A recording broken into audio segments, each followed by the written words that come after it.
Hello, and welcome to the first video in a series of introductory videos for Python.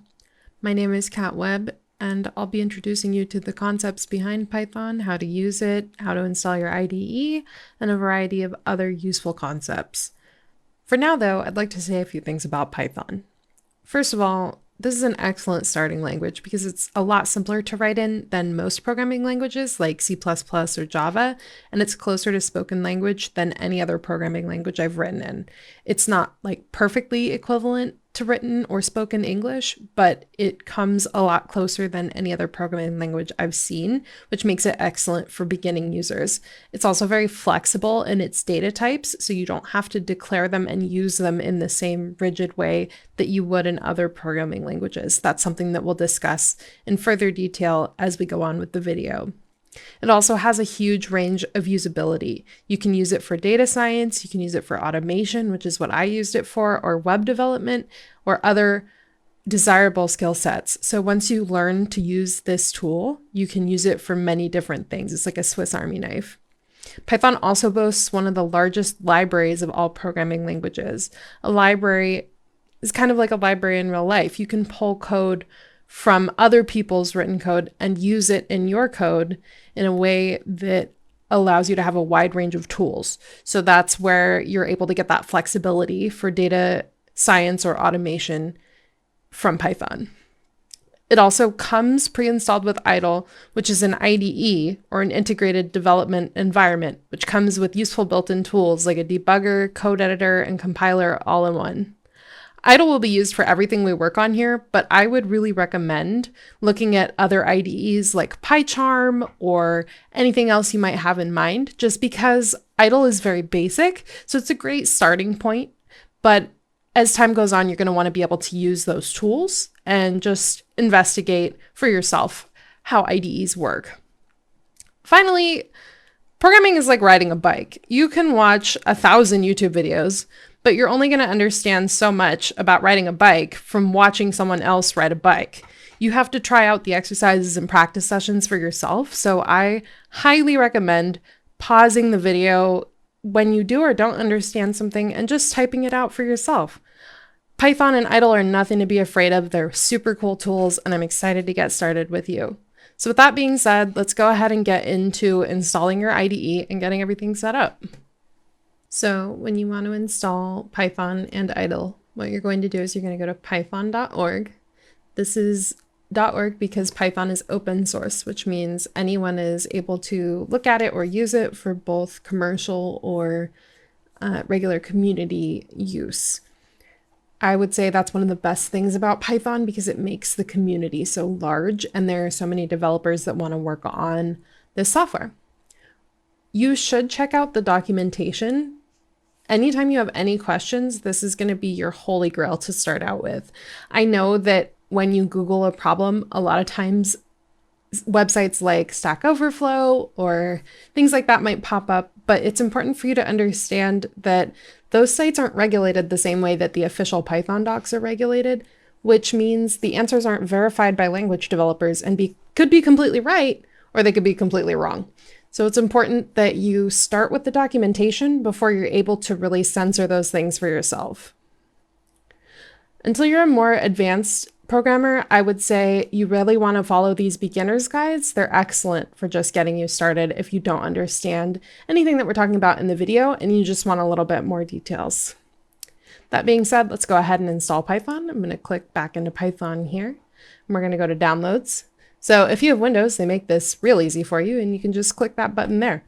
But let's say that you have something else. We can go to the full list of downloads and come in here.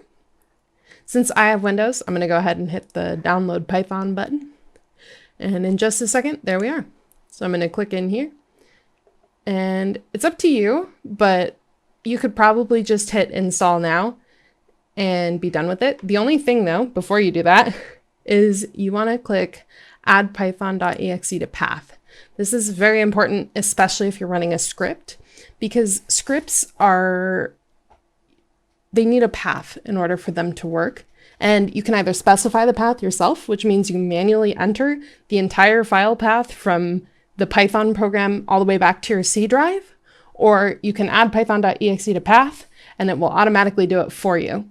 I would highly recommend doing that. So anyway, click that button. Going to go ahead and install now. It's going to ask if you want to make changes to your device. I'm going to go ahead and hit no on this just because I already have it installed. But once you do that, it's going to go ahead and install for you. And then we're going to be able to open it. Now, if you try to open Python, that'll be an issue because we're not really wanting to open Python. That's not the editor. What we're wanting to open is idle.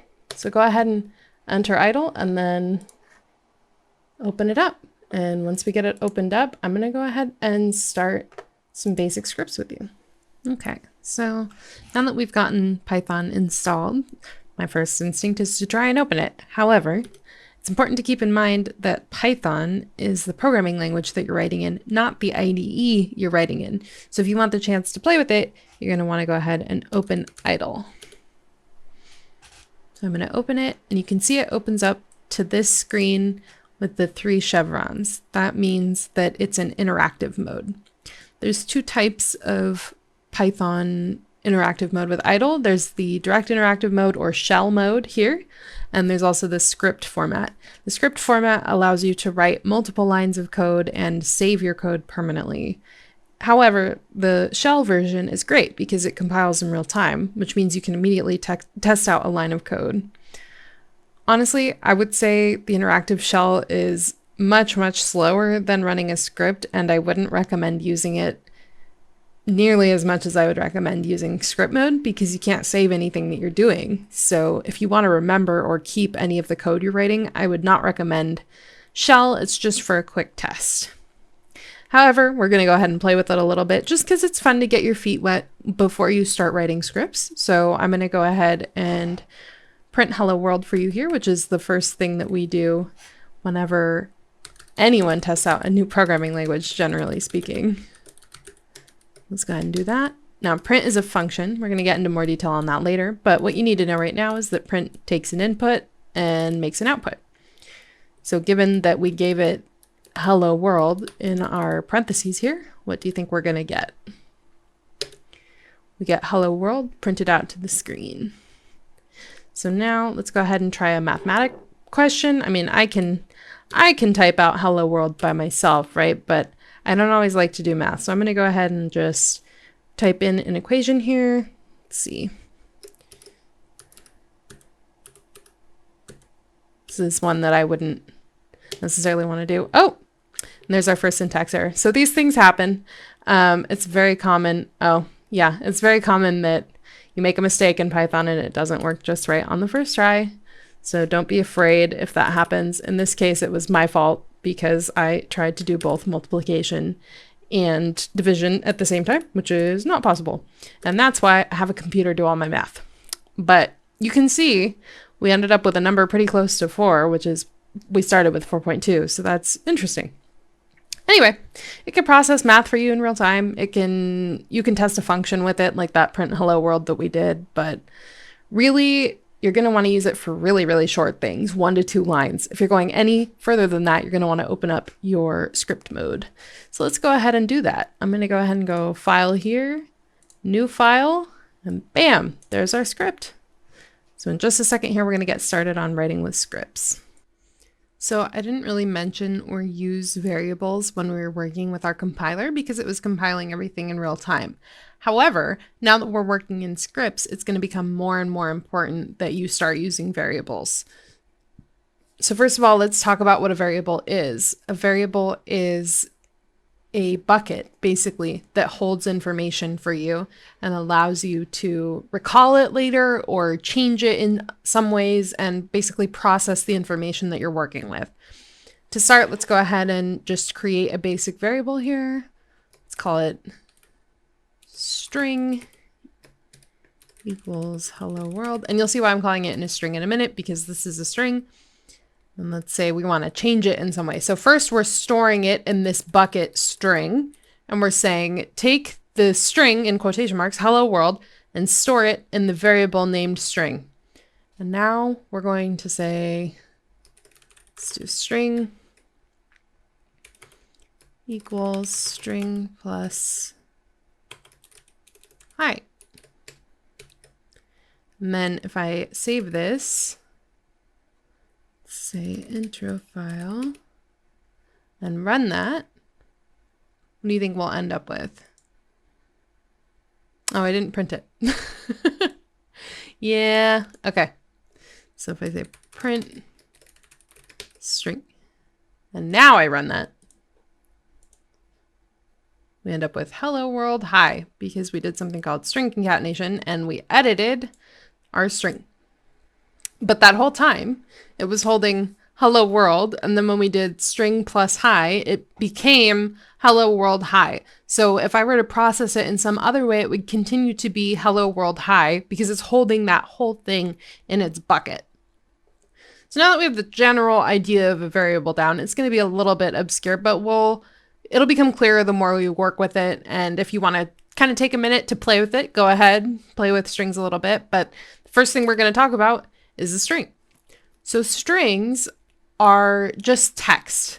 They could be letters, they could be numbers, they could be just one single character or entire sentences or paragraphs. The most important thing about a string is it's got a quotation mark at the front and a quotation mark at the end. It could be 1 or 2 quotation marks, but it's got to be consistent. You can do 2 and 2 or 1 and 1, but you can't do 1 and 2 or 2 and 1. So let's say I wanted to do a numerical string here, which is, I mean, it's still just a string, but 24. See how it's the number 24? However, it's still a string because it's in those quotation marks. Strings are the most common variable type.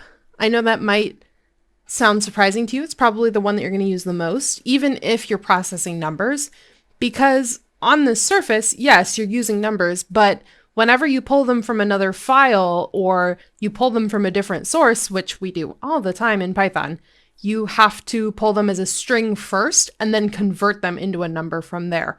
So understanding string processing and the way that strings work is paramount to using strings and processing numbers in an efficient way.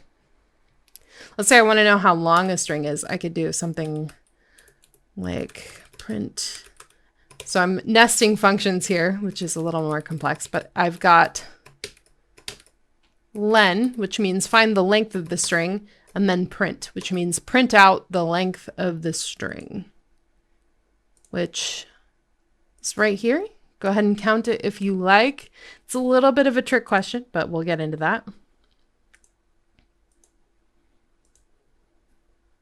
So in computer science, a lot of times we start with the 0th character. So if you said 14, I would understand where you got that from. But length is actually counting the number of characters. So it's going to start at 1 here, and then we'll end up with a total of 15.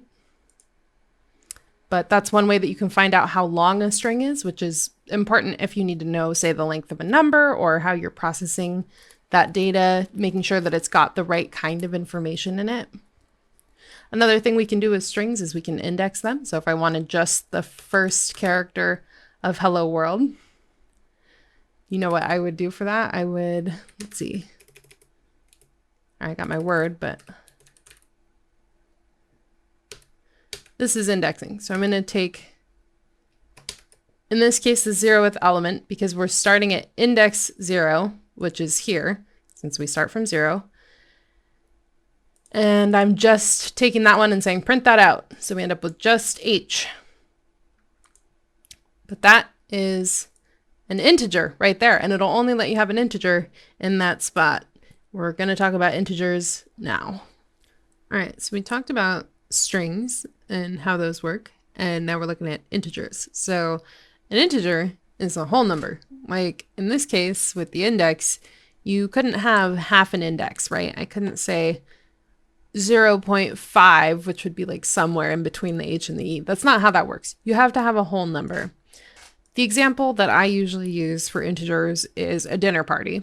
So if I'm inviting people to my dinner party and someone says, how many people are you inviting?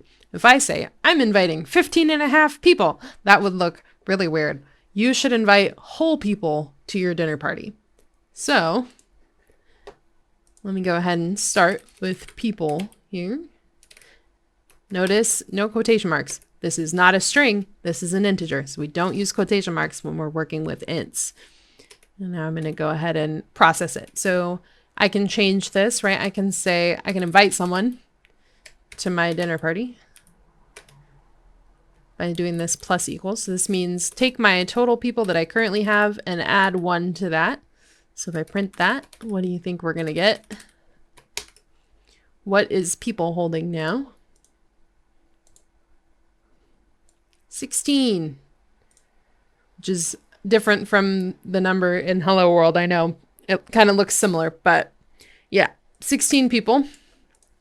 And then let's say we can do all sorts of arithmetic processes, as they would say, with our integer. So let's go ahead and uninvite someone. You could do people equals people minus 1. So if you're not doing the plus equals or minus equals, make sure that you write the variable on the left-hand side. We're always going to start with the variable on the left-hand side, and then an equal sign, and then however you want to change it. But you need to make sure that variable that you want to edit, or the bucket that you want that data to be stored in, is on the left-hand side, and then you assign it somehow. That equal sign is an assignment, so we're assigning a value to it. But Python can only process it if you put that variable on the left-hand side, which took me a long time to understand. This was my first language as well. So don't be afraid or upset if you find that you make that mistake, because it's a really easy mistake to make. So if we were to print people here, we would get 15 again, probably. I mean, we should. You never know with Python. Let's go ahead and run it and see. There we go. Went down by 1. All right. Now, if I wanted to do the multiplication, I could do print. Well, I want this to be permanent. So let's do people equals people times 2. So first we were here. Well, first we were here. Here's 15. And then we added 1. We printed that. And then we subtracted 1 again, which means we're back to 15. And now we're multiplying by 2. So when we multiply by 2, what do you think we're going to get there? I'm going to go ahead and take this out for simplicity's sake. We have 15. I'm also going to go ahead and take this out and just clean these guys up. And then print our latest people. You ever look at a word long enough and it doesn't look like a real word? Because people does not look like a real word to me right now. But anyway, when we run this, we get 30 because we got back down to 15 and then we multiplied by 2. So now, let's see, we can go ahead and do subtraction, or not subtraction, but division. But this is where things get a little tricky, because let's say that I divided people by something that didn't go in evenly. So let's say I did people divided by 8. 8's not going to go into 30, right? But we only want whole numbers. So if we only want whole numbers, we're going to go ahead and do those double slashes here, and you're going to see why in a minute. This is called integer division, and it's going to give me 3. Now 3 doesn't quite seem right. Let's take out one of them and do float division, and that's going to give us 3.75. However, 3.75 is not a working number of people. So we want that integer division, because if I said I can only take 1/8 of the people that I took before, it would not be 4, it would be 3. Anyway, those are some of the ways that you can process an integer, but it's important to remember that the 1/ is float division. It'll automatically do that, which is actually really nice of Python. Like, that is a feature, not a bug. And 2 divisions is going to do the integer division. Well, let's talk about floating point division. It makes me want to actually talk about floats, so let's get into it. Floats are floating point numbers, which is a way of saying it has a decimal. Now, floats can be whole numbers, which sounds weird, but when you say something like float, you can, well, yeah, it's a function, but you can have number equals 3, oh, no, not with the quotation, so 3.0, and that is a float because it's got a decimal right there. So this is an integer, that's a float, even though they're the same-ish number, which it's really hard for computers to store floats as entirely full numbers. Like, in all likelihood, this probably prints out to look something like that. Even though to us they're the same number, they are stored differently and processed differently. Let's see, some examples of floats. You probably are already familiar with pi, which is 3.14, and then many, many numbers after that. You could have a price on something, right? So usually you're not going to have a whole number. Just even if you did, you would have decimal points for the cents, right? So this would be another example of a float. Or if you had, here's an example we'll use soon, miles per gallon, right? So if you're probably not going to have just a full number for your miles per gallon. It's probably going to be 34.5. That would be great mileage. But anyway, some form of decimal mile per gallon. Again, it's kind of the same process with floating point numbers as it is with integers when it comes to processing. So we can say pi, we can just edit pi real quick. Pi plus equals 1, or you gotta let pi go back to its natural state. So pi minus equals 1. Just to be clear, you don't have to have a space right here. I'm doing that for readability, which I highly recommend you do, but you don't have to do that.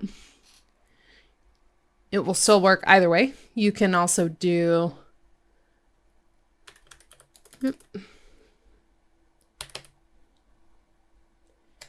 times equals, right? So the same way that you would process a whole number, you can also process a float. And division is easier. You can do integer division here, but generally speaking, you don't want to unless you have to end up with a whole number for some reason, but it'll be the same process. Pi.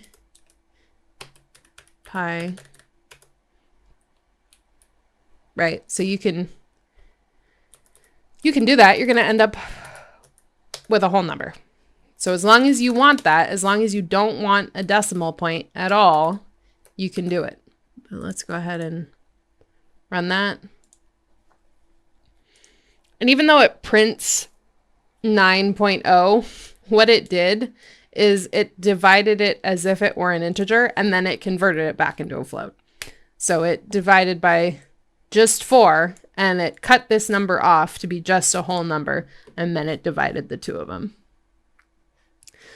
Floats are pretty interesting. You're going to be using them a lot, but one thing that you need to know is how to convert a float to an integer and an integer to a float. So let's say that all of a sudden I want people to be more flexible and I want it to become a float. I can say float people.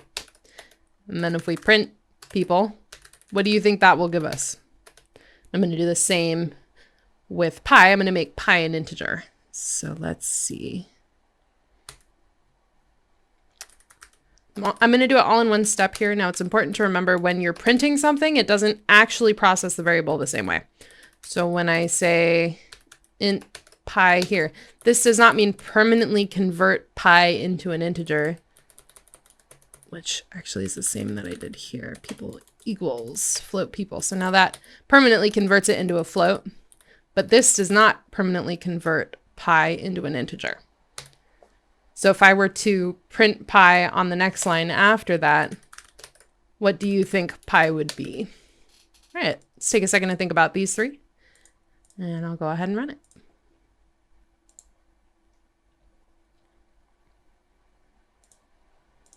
So let's look at our last 4 prints, because those are what we're working with here. So the first one is we're printing pi, which we did that integer division, but we still end up with a float 9.0. And then if we float people, we're going to end up with a decimal point number. So here's 30.0. Notice how it's still quote unquote a whole number, but it's got that decimal point in there. So now it's a float. And if we print the integer version of pi, or however we edited pi, we end up with 9. No decimal point, no nothing. It's an int now. However, it's not permanently an int, because what we did is we printed the integer version of pi. So when we print pi again, and we say, well, what's actually in pi? It says, oh, it's still a floating point number. It's 9.0. So it's kind of interesting how you can manipulate integers and floats and switch the two of them, but we're definitely going to be using that a lot. It's something that you should study and practice and keep in mind. So now I'm going to start with the data type that is the most abstract to us and the most basic to a computer, and that is a Boolean. So a Boolean is kind of weird. It can be one of two things. It can be true or false. Also, I'm going to go ahead and clear this out because it's getting a little complex. But let's say I want to ask a question, right? So I can say is, oh, it doesn't want to let me type now, is logged in equals true, or has permission equals false. And that way I'm going to ask a question of the computer, and the computer will have a status at the time, so a true or a false. And you can use that status to make your decisions. You also can use Booleans to check a mathematical equation.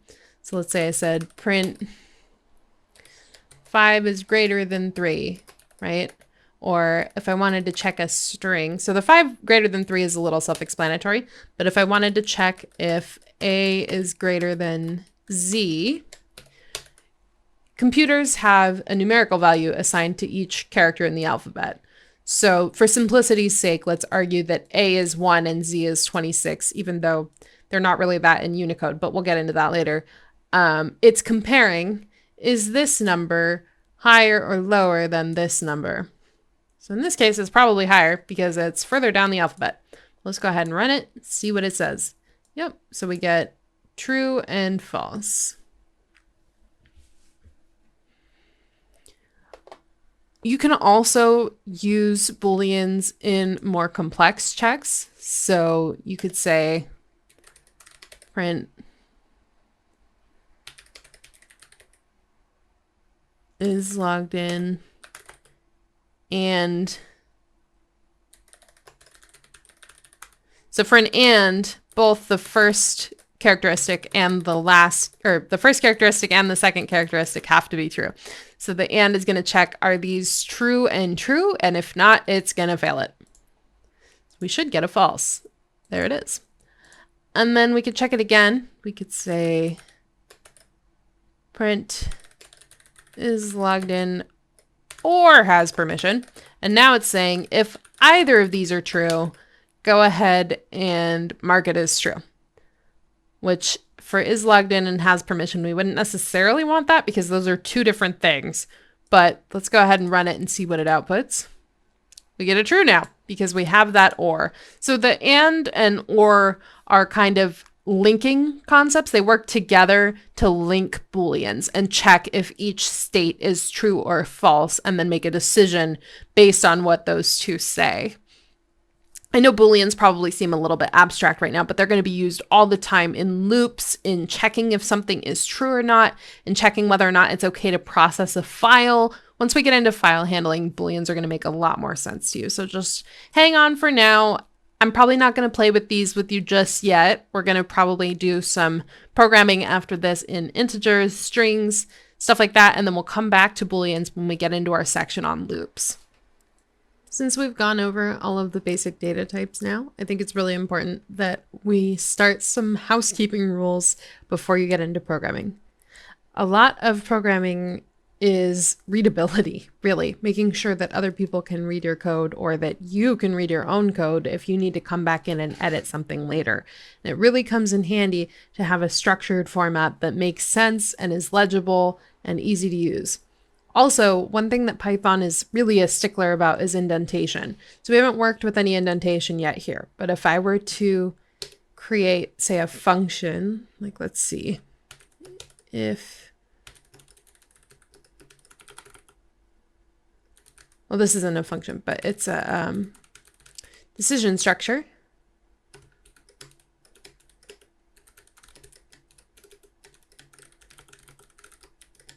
And you can see here, Python went ahead and indented itself.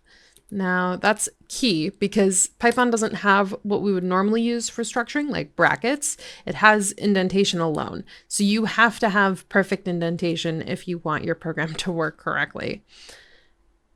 Python is going to keep you honest with the indentation, and it'll probably make it so that when you're writing in other languages, your indentation is good as well. But one thing that Python does not police that I'm going to tell you you should do is commenting your code. So let's say this block of code took me a while to figure out. I had to think about it, and I want to make sure I remember what I was doing there. I'm going to use a hashtag or pound symbol depending on what generation you're in, and then I'm going to write, I mean, it's kind of self-explanatory here because my variable names are making sense, which that's another topic, but I'm going to write an explanation for what I did above this code. Generally speaking, in computer science as a degree, we tell people every 5 lines or so. Really what that means is at least once per function, explain what it is that you're doing so that when you come back to it, you can kind of just say, oh yeah, that's what I was working on. And then what I was talking about earlier with your variable names being self-explanatory, right? Like if I were to change this variable name, or if I said, Q equals 10. What does Q equals 10 mean on its own? Is it quests? Is it queues? Like there's a million things that Q could be. It means nothing by itself. But if I were to say like quests, right? I have 10 quests that I have to get through. And then when I'm using this variable in my code, like for I in quests, that makes a lot more sense than for I in Q. So make sure you're being mindful of the variable names that you're using, because those are really important to understanding your code later as well. They should explain themselves, and if they don't, you should be adding comments to indicate what they are and what they're doing. But good code is always going to be readable. Another thing is, in some languages, they will tolerate writing everything in one line and being quote unquote efficient.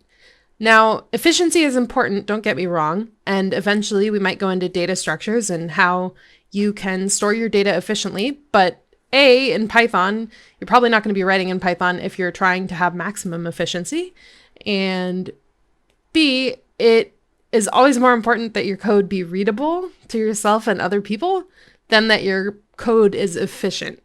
That might be a little bit of a controversial thing to say for some people on the internet, but in my opinion, it's much more important that you always understand what your code is doing so that you can edit it later than that your code is all in one line or is super efficient and the most time efficient it possibly can be.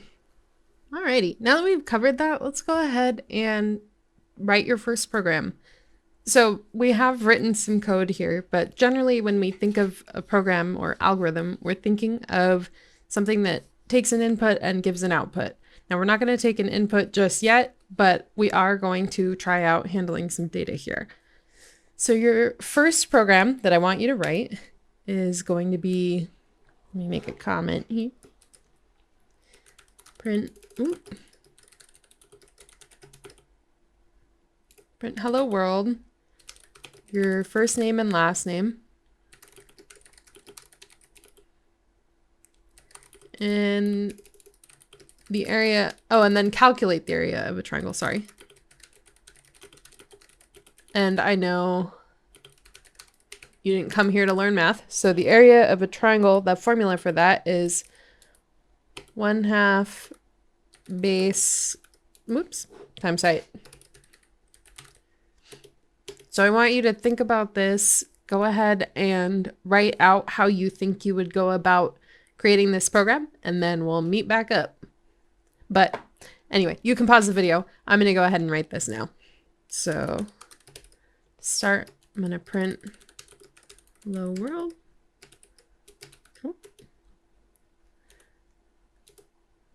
And then I did tell you to print your first and last names, but I would recommend putting them in a variable because we're going to use that in the next section of this program that we write. So I'm going to go ahead and do that. I didn't mention it right at the beginning though, so it's okay if you didn't. Go ahead and enter that. Also, your variable names should make sense. See how I've got first name and last name. Oh, this is one thing, camel case. So usually we do the first letter lowercase, and then the next word uppercase. You can do that, or you can do underscores between your variables like this. Personal preference. I don't really care either way what you want to do. Just make it readable. Don't make it all one long word with no capitals and no underscores or anything like that. Make it readable. It's up to you what you want to do though. Some people really like camel case. Some people really like underscores. It's up to you. Anyway, the most tricky part of this is the triangle calculation. This is another section that I want to talk about housekeeping. So no magic numbers. What's a magic number? A magic number is when you just put a number in there and you don't explain what it is or store it in a variable that makes sense with the name or anything like that, which is bad. It's pretty much always bad to just have a random number in your equation. So let's say I wanted to calculate the area. I did area equals 0.5 times 15 times 25. What does all of this mean? You know, is this the base? Is this the height? And what is this an area of? Is this an area of a triangle? Sure, I have a comment up there and I have the 1/2 base times height, but let's say that I hadn't put that in there and explained that. If someone were reading this code, unless they already knew the area of a triangle equation, they would have no idea what this is. And even if they did know that, it's possible that they were calculating the area of a different shape and 0.5 meant something else. So we're going to do this the right way. This is the wrong way to do it, but I'm going to leave it as a comment just so you can see it. So let's say something like triangle area.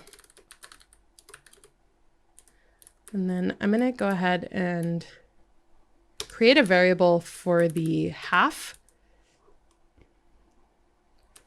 Oh, and you can't start variable names with numbers. I hadn't mentioned that yet, but yeah, it won't let you do like 1/2 or anything like that because of the way that Python compiles. It needs to only have characters at the beginning, or not characters, but letters at the beginning of the variable name, and it will crash if you try not to do that. 1/2 times, let's go ahead and do base equals 10, Phil and Zany, height equals 15.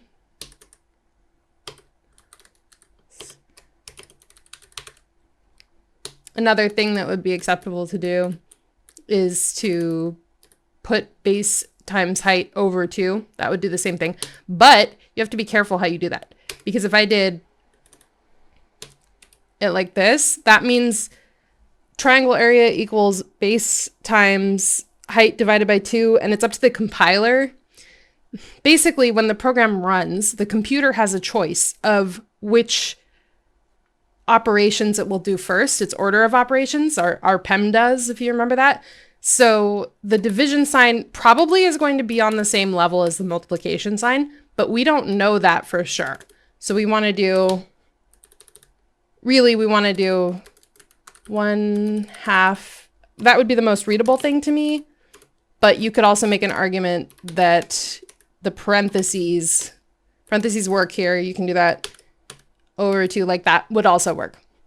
It's up to you what you want to do. Both of them are good, but just remember that. But I'm going to stick with my 1/2 times base times height because that to me is the most readable. Then we're going to print that. Go ahead and run it. Let's print triangle area. See if it crashes on me. Oh, and I wanted you to print first name.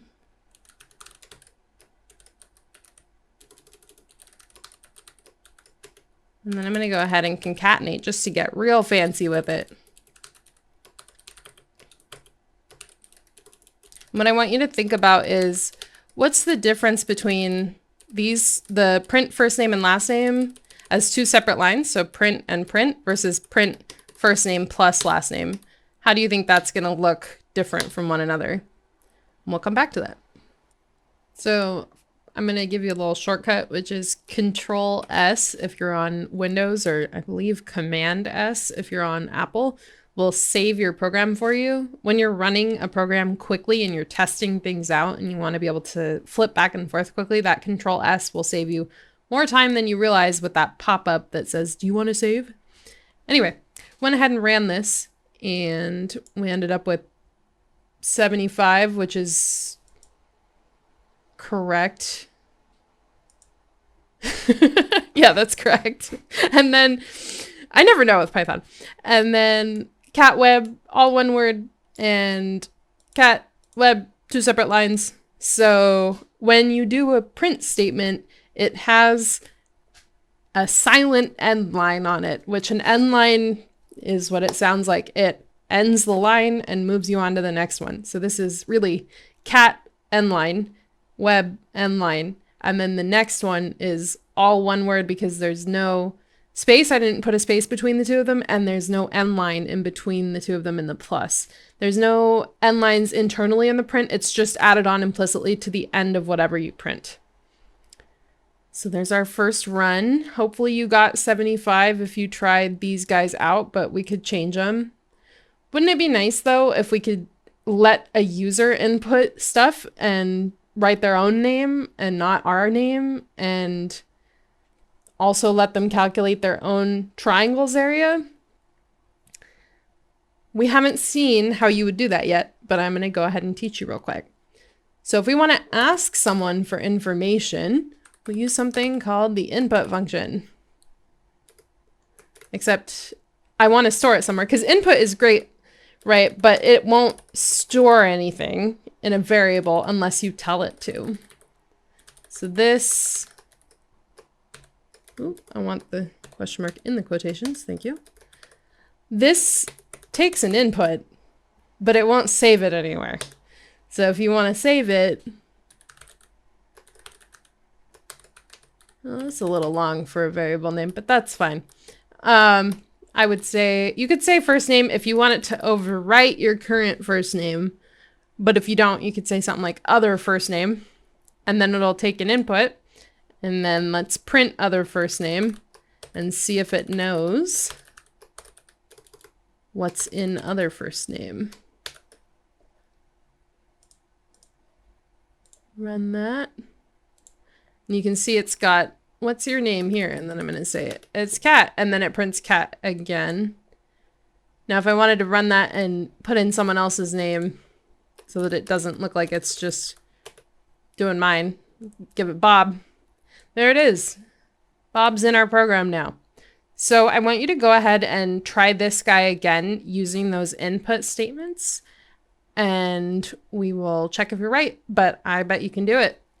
If you come from another programming language, you might have noticed that it just allows you to assign a variable to an input, which normally it doesn't do that. Normally, well, not it. Normally a program will insist that you specify what data type your variable is, depending on what language you're writing in. But in this case, it doesn't require you to. So when I go ahead and rewrite this, I don't need to store something in first name and last name before I take the input.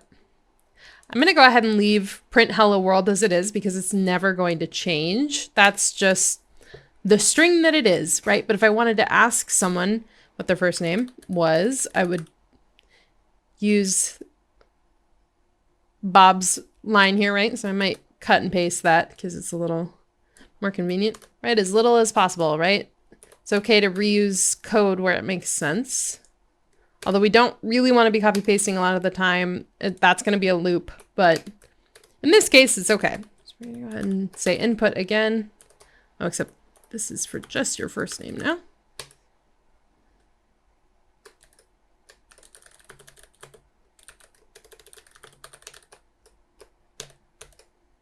And then we're always striving for readability. So these are good, but I'm going to go ahead and add in a space here. These pluses allow you to concatenate strings while you print them. Mind you, it won't actually concatenate them permanently. So this is not going to become Katrina space web, right? Or that's my full name. But anyway, let's say I wanted to do like total name. Oh, whoops. Total name equals this instead of the print. Now it would permanently concatenate into total name. So first name would still be cat, last name would still be web, if that's what had been stored in there before. And then total name would be cat space web. But you have to be really specific about how you use your concatenations here and what function you're using it in. We don't need total name, so I'm going to go ahead and just print this concatenation because it doesn't really have to stay forever. I just want it to print out that way. Now the triangle gets a little bit more complicated. I mentioned this to you earlier when we talked about integers, but anytime you read something into Python, it comes in as what data type? A string. So base being equal to an int right away and height being equal to an int right away is not going to work. We could leave them like this and then just change them once we take the input, but I mean, you don't really need to. It takes up extra space. So I'm going to go ahead and change this. Start with the part that makes the most sense, which is the input, right?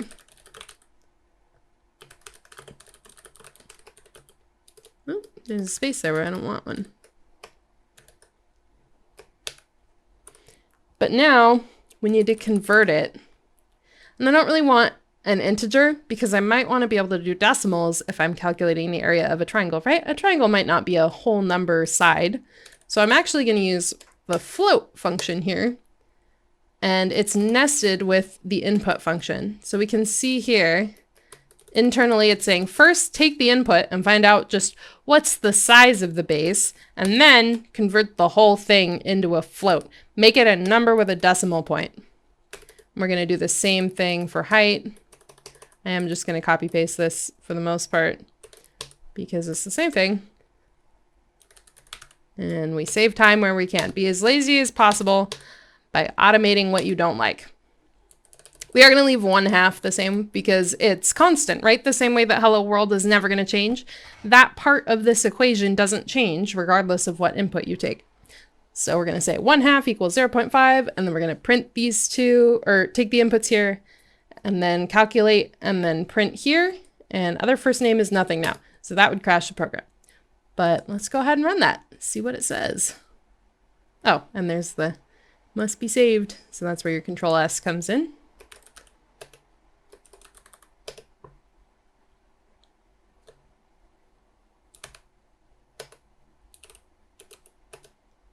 And there we go.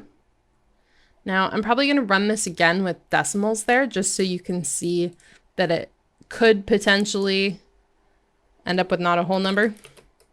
Let's do that.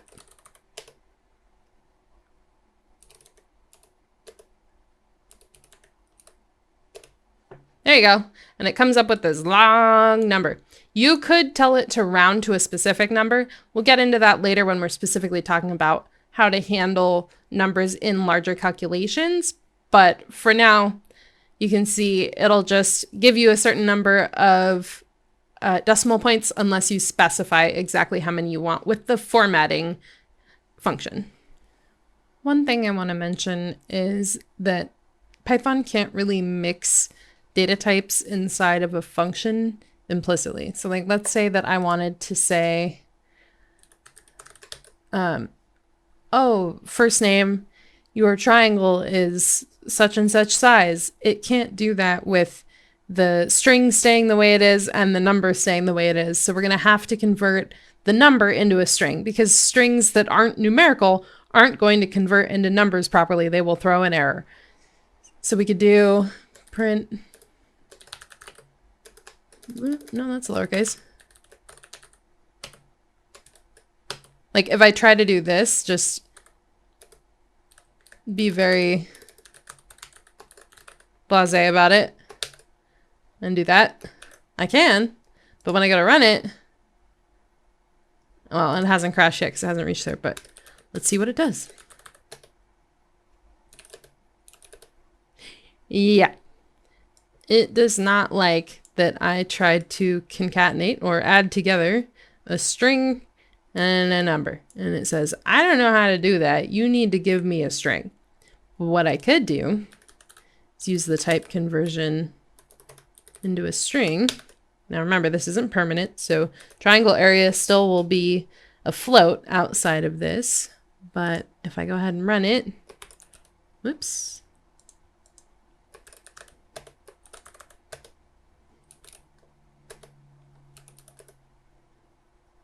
Alrighty, there's that. And then it just added these two together, which if I wanted to, like we were saying earlier, you could say your triangle is, and notice how we need the pluses for each section, and I'm adding in spaces at the beginning of my strings because they're not included with the number or that preset string. We could have included it there if we said cat space, but since it's not there, I'm just going to go ahead and add it in retroactively. So let's do that, and then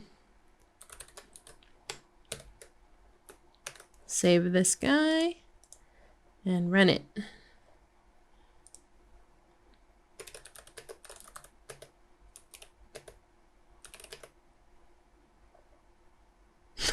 And notice how I also didn't include a unit here. I'm not really thinking about units, but I could say, like, let's say it's square feet, which would be a really big triangle, but that's okay. We'll make a baby one.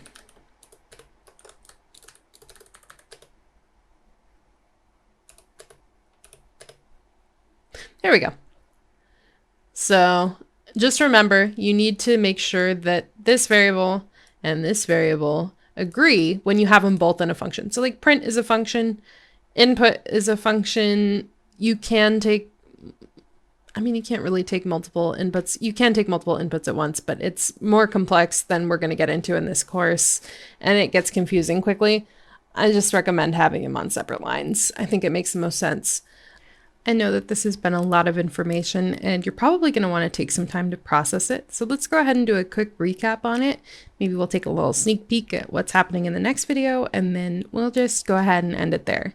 So today we went ahead and went over how to download Python, where you should be looking for documentation and information if you have any questions about functions, some basic data types, using a compiler versus using the script format, so the real time versus the script format, and then writing your first program, and how you should go about your housekeeping. So remembering your comments, definitely remember your comments, and then remembering proper variable names and good spacing. Next week, we're going to go ahead and talk about decision structures and loops and really expand your horizons on what you can do. So if I wanted to, say, check the size of the triangle, we could do that here with an if statement. And I'll explain. I know you've seen me use if statements a couple times in this video, but let's see. Here's an example where you've actually written the program so you'll understand what it means. So if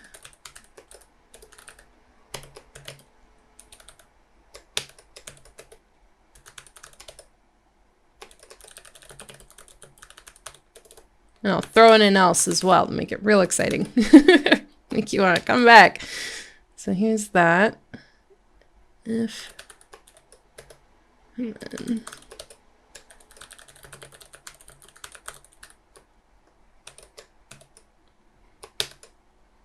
then when I run that, whoops. Oh, it didn't like my spacing. That's okay. It is very particular about spacing, which we talked about.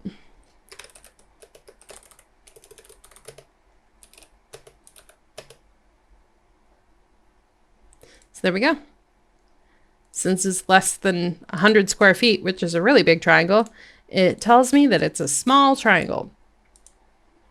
And next week, we're going to talk about how you would go about making those decisions and setting up decision structures so that you can change the flow of your logic.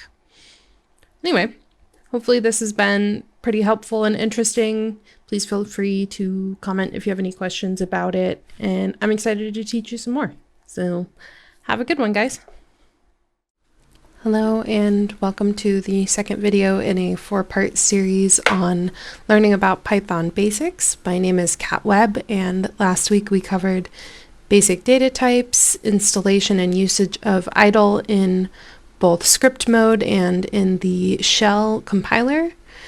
And we also did a brief introduction to programming and using print and input statements. This week we're going to take a look at control flow, loops, and an intro to functions. We're also going to do a quick recap of Booleans, so if you didn't understand them from last week, you can go ahead and stick around and we'll do a brief explanation of them again. Otherwise, feel free to go back and review the last video. But the first thing we're going to do is we're going to talk a little bit about flowcharts and how engineering works. So I will let you take a quick peek at that. Let's take a look at a more abstract decision structure here. So here is kind of a silly engineering flowchart. It's a meme, but it says, does it move? No or yes, and then whether or not it should, and then if it shouldn't move, no problem, but if it should, WD-40 it, so make it more lubricated, make it easier to move. And if it should move and it does, then there's no issue. If not, you're going to duct tape it together. So the thing about decision structures is that your action is dictated by the way that your decision structure flows, right? So if you have an object that should be moving and it doesn't, then you're going to go no. Does it move? Oh, I think I got that backwards. But anyway. No, it doesn't move. Should it move? Yes. Okay, great. Apply WD-40. Or if you were to say it moves and it shouldn't, I don't know why you're asking this question then, but if you say no and then no, you get no problem, right? So let's go ahead and write a decision structure in here. And I can write that decision structure for us at some point. But in the meantime, I'm going to go ahead and write a quick one that my professor used to always use, which is the temperature and whether or not you should wear a coat. Let's go ahead and say temp equals 50, and then if temp's greater than, oh, I don't know, I'm a Californian. There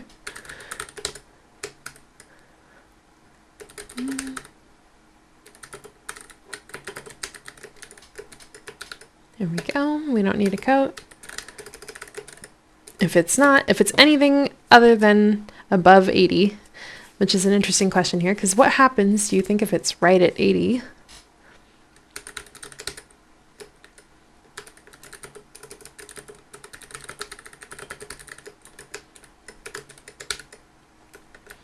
Okay, so let's save this and run it. And since it's 50 degrees, according to us, you might need a coat. This is Fahrenheit, by the way, not Celsius. So that would be hot if I said you still need a coat at 50 degrees, if I remember correctly. But let's say that I set this to 80. Whoops. What do you think would be our end result here? Go ahead and run it. You might need a coat. Weird, huh? Because if I said right here, there's the 80, but I didn't include the 80 here. This says as long as it's larger, so 81 and up, you don't need a coat. Anything below that, 80 inclusive, you will need a coat.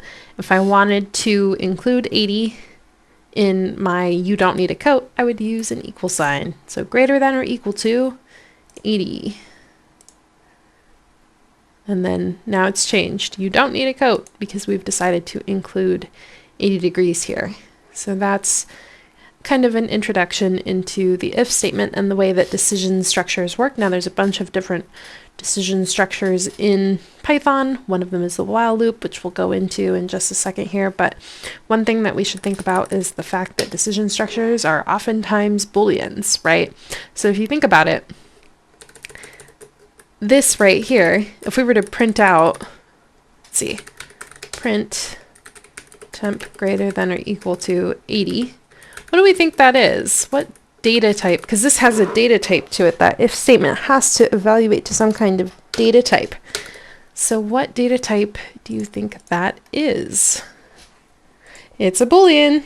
So Booleans have come on back to haunt us. Not really, but they're here to say hi. And they are used for this evaluation here. Let's take a second here to look at flow control. What is flow control? It's the idea that a program will run top to bottom unless indicated otherwise. So in this case, when we're looking at an if statement, it's going to check and see if this is true, and then it will run the block below it if it is true. Otherwise, if it's false, it's going to skip that and move on to the next block. But it will check this first and then this. So for example, if I were to put an elif here, which we haven't seen yet, elif temp,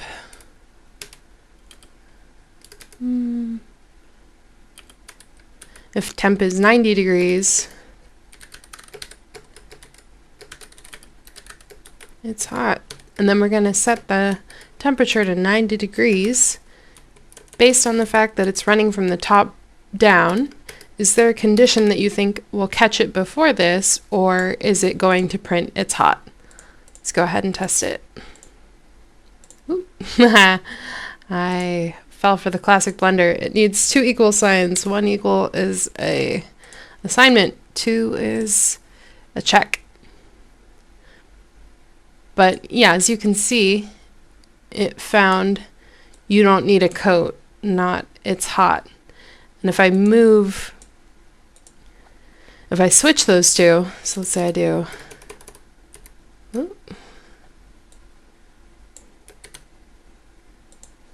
this and just switch the order.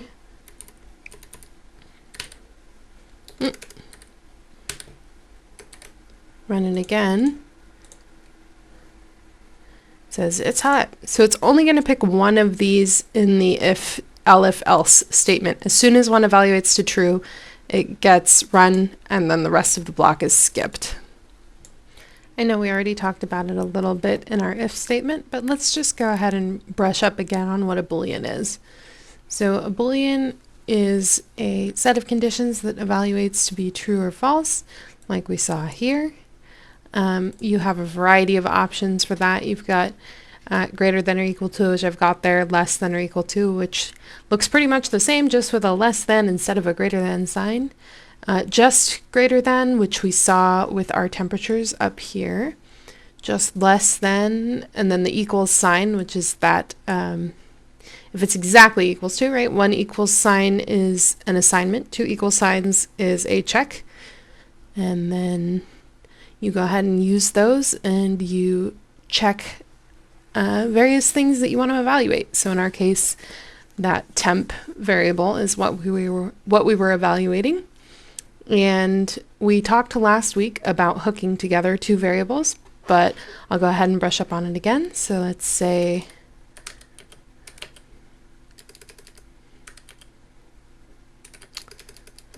let's see. I made a Boolean here. This is a Boolean variable, so it's just assigned the true value.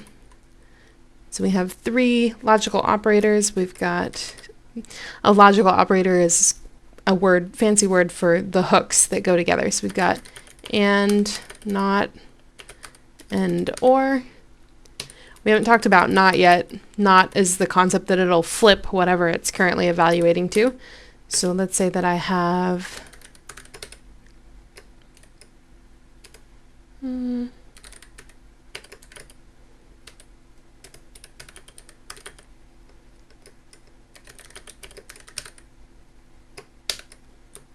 actually, this Boolean should always be a question. So let's say needs coat.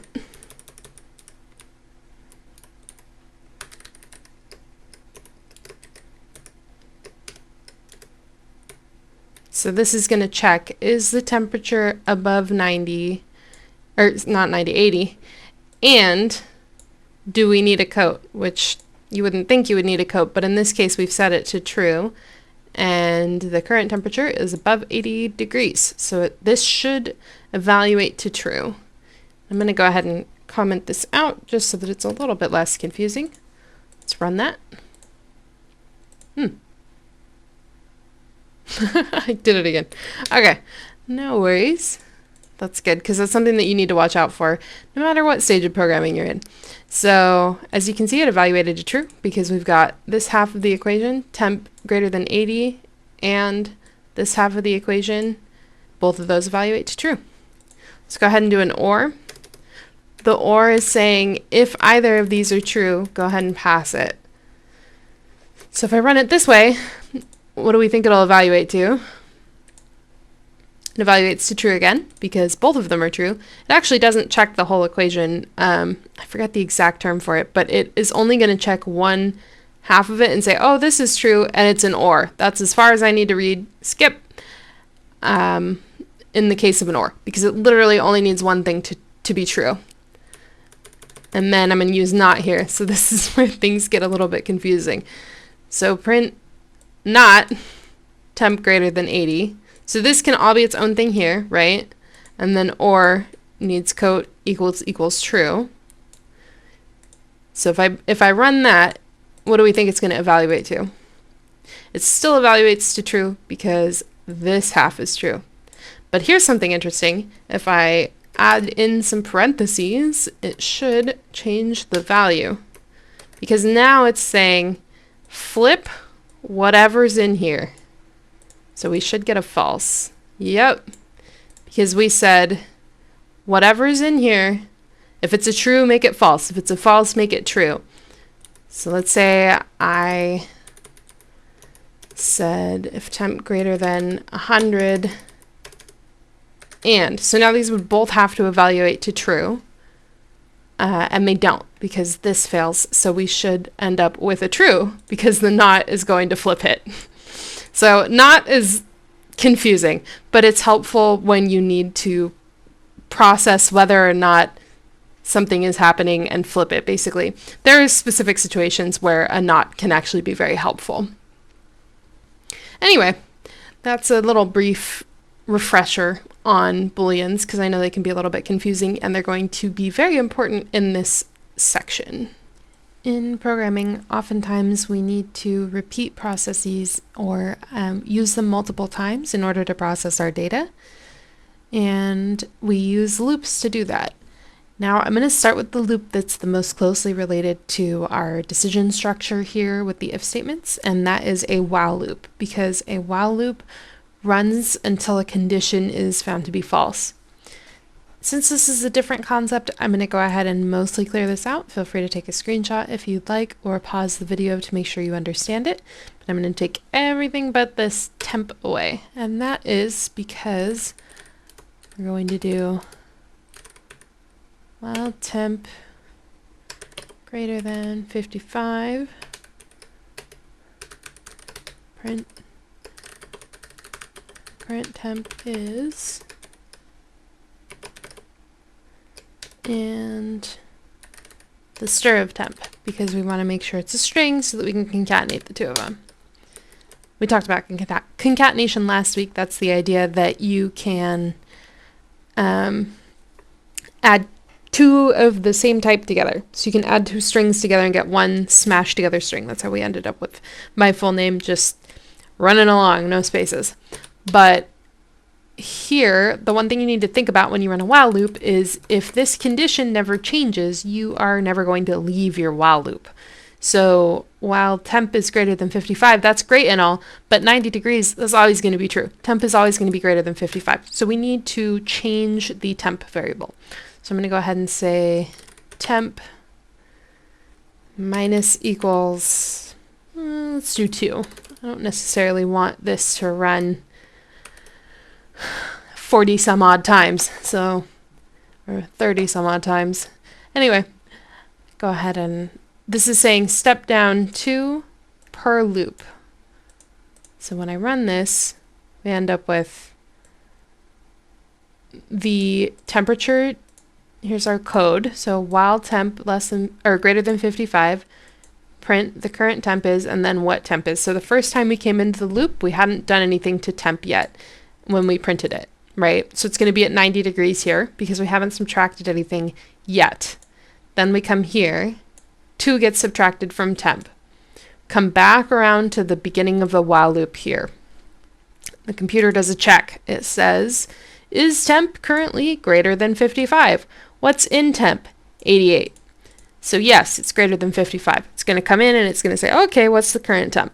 The current temp is 88, and then we're going to subtract 2 again. We're going to get 86, and then we're going to come back around and do the check.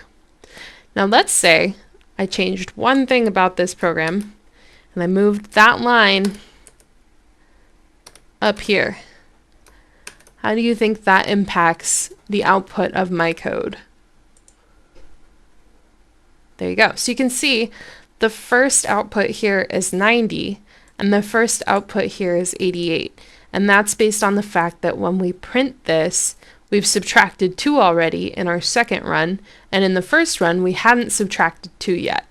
So this loop is actually going to execute 1 less time than this loop.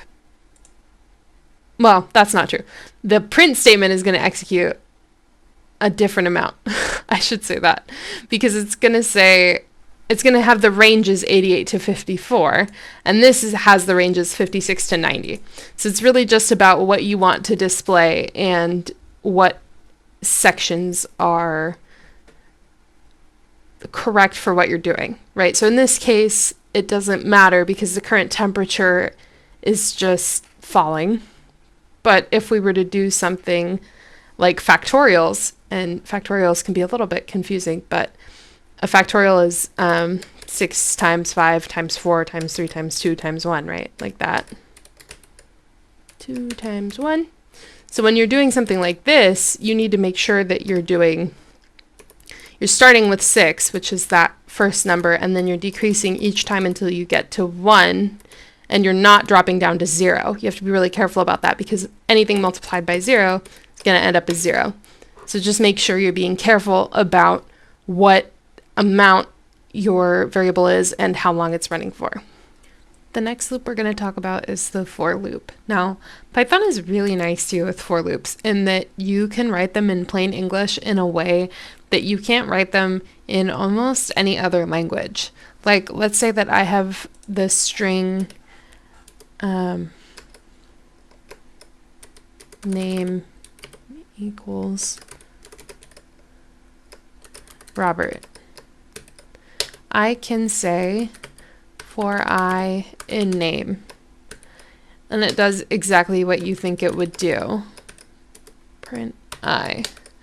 It's going to step through every character in Robert, and it's going to do it individually. So you can see I didn't comment out the while loop, so that's still up there, but we have each character of Robert step by step. And in most other languages, you would have to assign a number to the length of Robert and then have the for loop execute for each number and add up. So I can have it do that. Let's go ahead and find the length of Robert with a function. And then I can say for I in range length. And range is another function, and it means start from 0 and count up until you reach this number. Let's see what this does. So you can see it's printing the number now because it's stepping through. I is going to be 0, 1, 2, 3, 4, 5. So here we would reference our string like this. We would treat it as an array, or in Python, a list, if you would. So let's go ahead and run it again.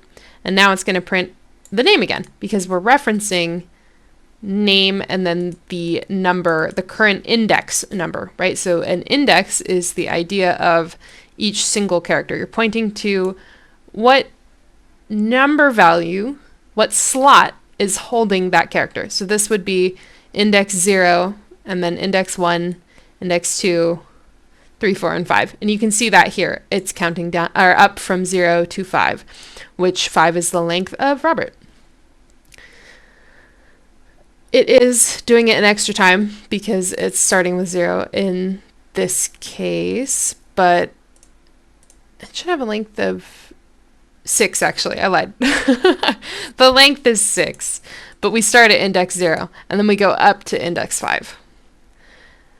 So the difference between an index and the length is going to take the flat number of characters. So it's going to count 1, 2, 3, 4, 5, 6. Instead of starting at the 0th index, this is number 0 to us, right? But if it's counting the total length, then that's going to be 1. Anyway, why is this important? It's important because it saves you a lot of headache when you are walking through a string in a for loop. So keep in mind that having the ability to say something like for I in name, you can just print I, is very convenient, and you're probably going to want to process your strings this way if you're wanting to work through them one at a time. Now that can take a long time, but it's good if you're doing a smaller scale script or you're just working with a smaller subset of some data. Let's go ahead and try out the for loop. Just a little baby programming challenge. I'm going to have you go ahead and print your name and in a for loop. So before I just had you print like this, right? Your name. But now I want you to do what I did and print your name out. Go ahead and give that a try. Now that we've taken a peek at the available loops, let's go ahead and practice with them a little bit, and then we'll move on to functions. So really quickly, I want you to write a practice program, and this practice program is going to be a password checker. While the password is not, I was thinking about it, and I'm just gonna follow what my professor did. If the password's not let me in, all one word, then do not stop and say, tell them you got the password wrong. And once they do get it right,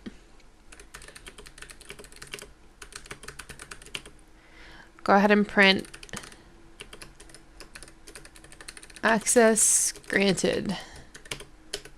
So I'm going to let you go ahead and pause the video here and think about how you would write that, and I'm going to get started writing that. So this is going to be a while loop, because while the password is not let me in, we're going to go ahead and work with it. So let's see. We're doing while it's not equal to. So we want to start with something that is not let me in, and that trips people up a lot of the time.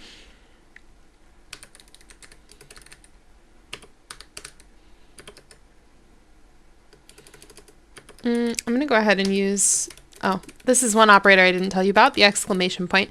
So the exclamation point is the mathematical equivalent of not here. So while password not equal to let me in, and technically you could leave it like this. You do not need parentheses, but for readability, as always, I'm going to go ahead and add my parentheses here just so that I can see that's the whole while statement. And then we're going to print, you got the password wrong. And remember, in your head you should say, as long as this is true, right? So unless the password becomes let me in, we want to keep running. So as long as it's not. So it's going to be the opposite of what you would initially think, oh, this is the end case, because we want the reverse of it. So not while password equals let me in, while password not equal to let me in. And that trips up a lot of people, so don't be ashamed if you got that wrong the first time. And then what do we need to do to check this? Not to check this, but to make sure that we've changed our variable, because we don't want an infinite loop, right? This empty string is never going to be equal to let me in. So we're going to go ahead and ask for an input. Whoops. Please enter the password. And then keep in mind that you need to store that in a variable. And what variable do you need to store it in? You need to store it in the one that the one that needs to be affected. So in this case, that's going to be password, because we need to change password if we want to have any chance of it being equal to let me in. And then here we're going to take another input. So technically speaking, I guess we don't need this, because I was thinking of if we wanted to take it before we printed you got it wrong, but that's more complex than we need to get right now. So I'm just going to say enter a password.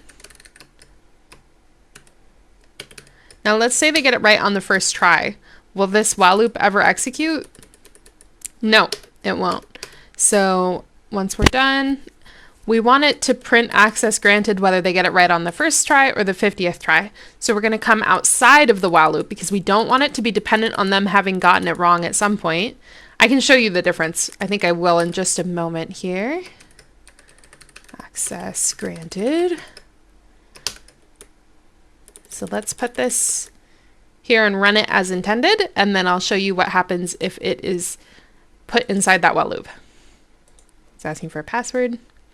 Let's get it right on the first time here. It says access granted. That's great. Let's run it again. Hello. Got it wrong. Give me another chance. Great. No. Wrong. And let me in. Access granted. Okay, but now let's go ahead and move this in here. So if I get it wrong on the first try,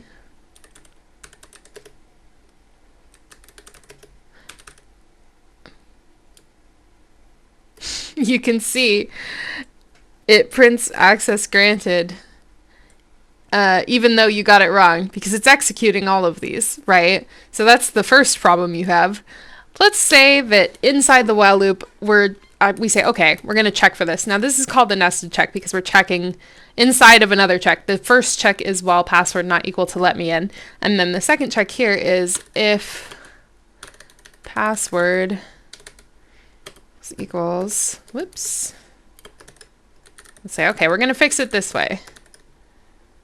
The idea of that is great and all, but let's say that I get it right on the first try. Nothing happened. Why didn't access granted print? My check is right here, right? What happened? Well, it's because we never went through this while loop. So this never had the chance to execute because this only executes based on our indentation if that while loop executes, which it did not since we got the password right on the first try. So anyway, the correct answer is going to be like this with no indentation on that print. Could you technically do an if statement outside of this? Sure, but you're never going to break free of that while loop unless your password is correct. You're going to be stuck in that while loop eternally otherwise.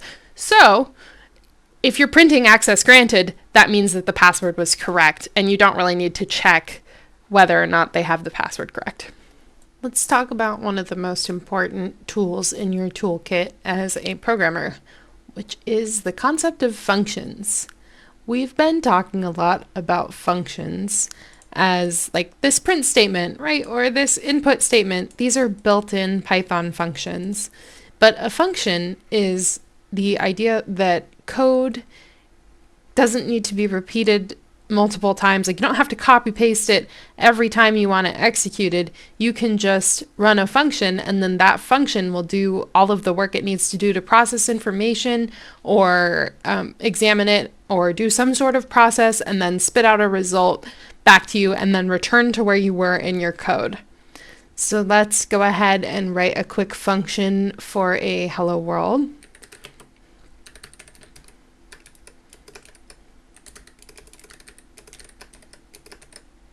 And we need these parentheses. That will be important later, but we're just getting our toes wet right now.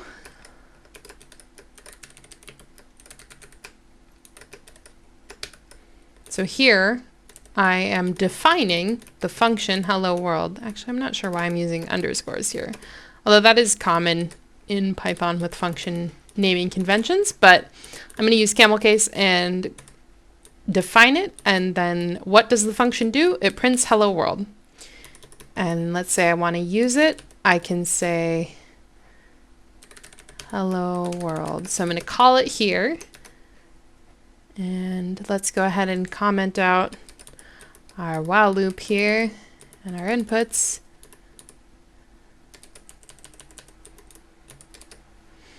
So now that we've commented those guys out, let's go ahead and see what it does. Oh, it didn't like it. Oh, okay. And that's because of the way that Python executes. So it's top down. I should have known. It can't see hello world because hello world hasn't come up in the program yet. But if I were to run it down here, see what happens. There we go.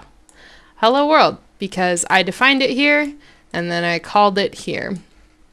And different programs will have different opinions on where you can and can't run them. But if I had a main function, that's something that we need to talk about. A main function is generally the function that runs your program. So if I wanted to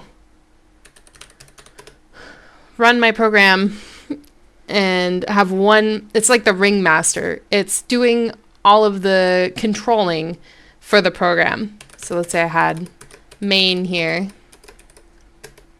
and then would run hello world inside main, and main would also house all my other logic. So let's see, I could say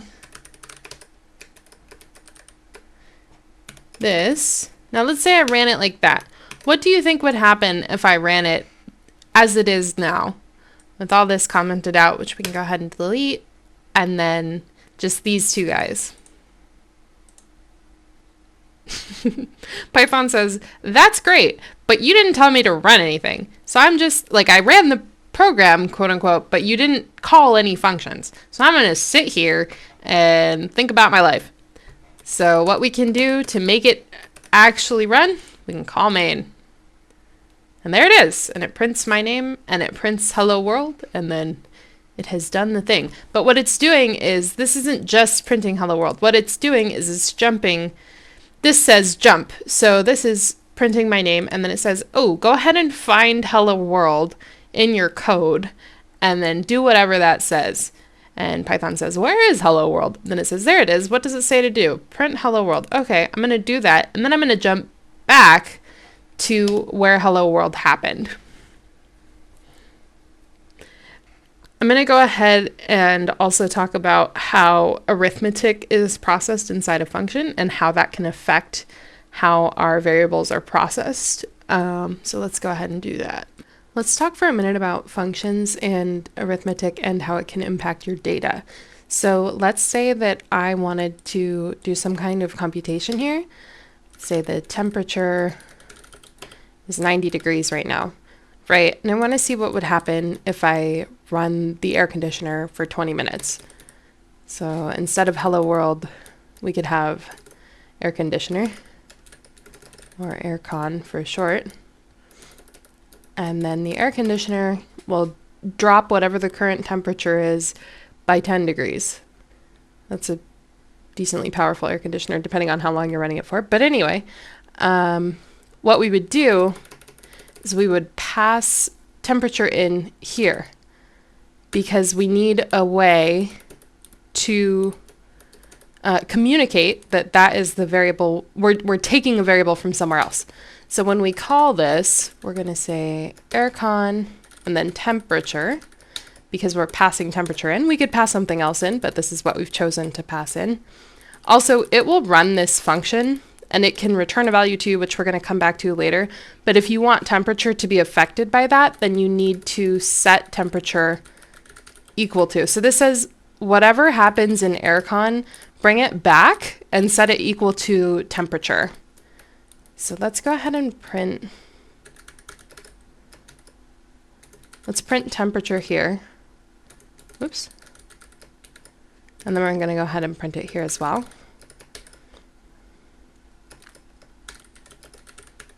Just to show that they're separate.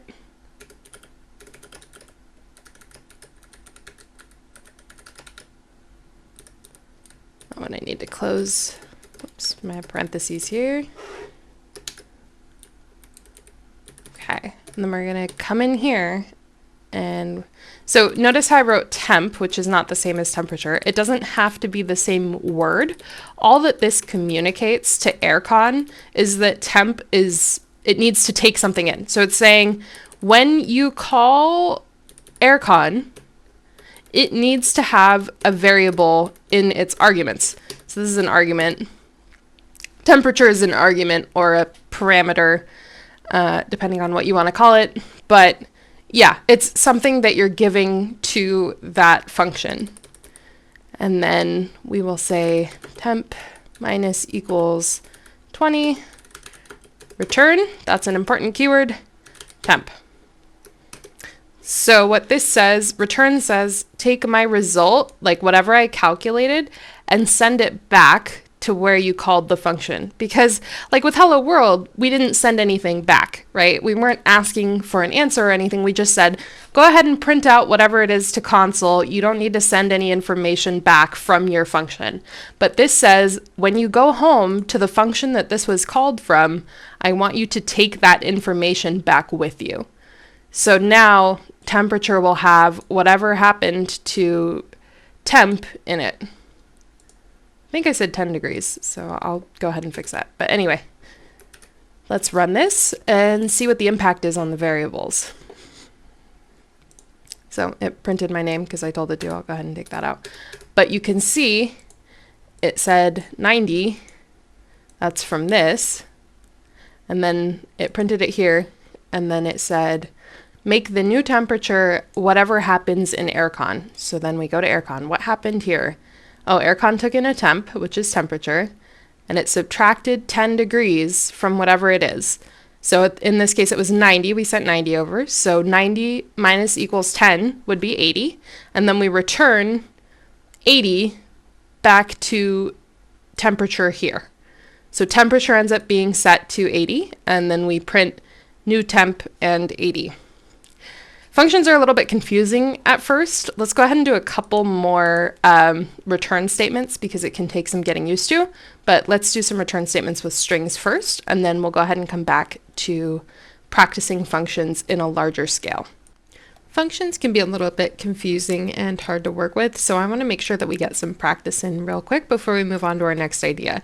For this, I want to go ahead and make a pizza parlor program.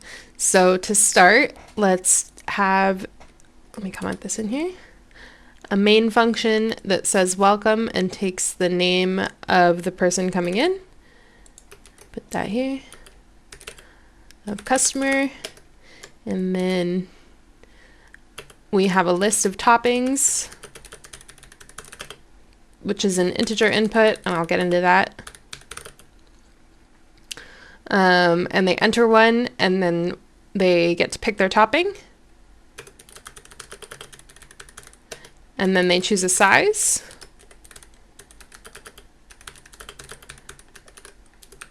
They can get a small, which has a, this is going to sound a little complicated at first, but a radius of 8. That would be a really big pizza. Let's start with like 5, medium of 7, whoops, and a large of 9. Maybe the large is like 2 Costco pizzas large or something. I don't know. But anyway, they're going to take these in, and then we are going to calculate. Oh, I keep putting dollar signs there. We are going to calculate the area of the pizza dough needed.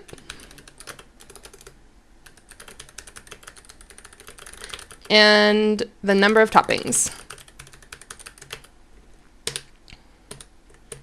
So let's start with our main function here. It says we need to say welcome and then take the name of the customer. I'm going to go ahead and delete all this so we can start fresh.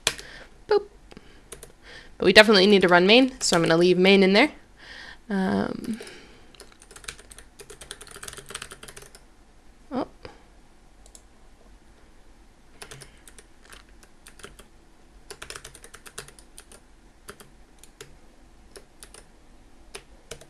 We're going to print that, and now it says takes the name of customer, so to me that's an input statement.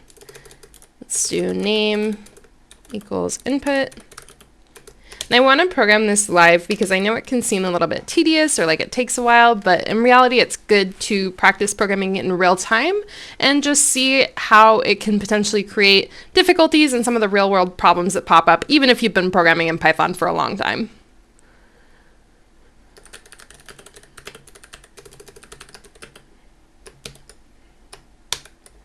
And we take their name. And now we're going to send them over to Toppings. And let's see, we need to bring back, whoops, we need to bring back the topping that they want. So we're going to do topping equals toppings, which is a little confusing at first, but we'll figure it out as we go along. And then we need that def again, because we're defining what our topping is. And this spacing is going to drive me crazy. We need some spaces there. Okay. Topping, there we go. We don't need to take anything in for this. If we want to, we could take in their name, technically. So we could say, and we're not going to do anything with name. It's not actually going to get changed at all, but what we're going to do with it is we could print out their name. So I used the same variable name here and here just for understanding's sake. And then we're going to do print welcome to the toppings section and their name. And then we will go ahead and take an input from them.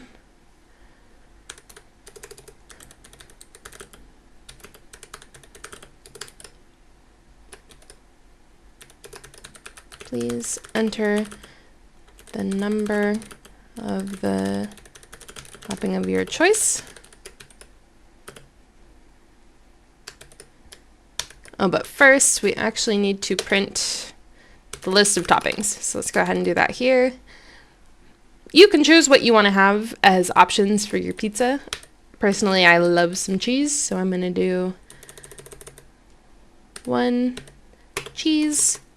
And then I don't want to have to write 1,000 print statements. So what I'm going to do is I'm going to go ahead and use this \n, which means new line. Remember how I was talking about how you need a new line character in your print statements? They automatically put in a new line and they start a new line, or I guess I called it an end line at the time, which is the C++ term for it. But anyway, you get a new line here. So we're going to do that, and then we're going to do pepperoni. Maybe someone's, oh, forgot my \n. Someone's a little spicy. They like jalapenos.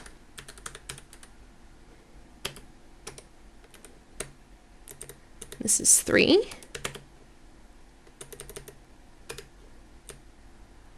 I actually don't want a space here.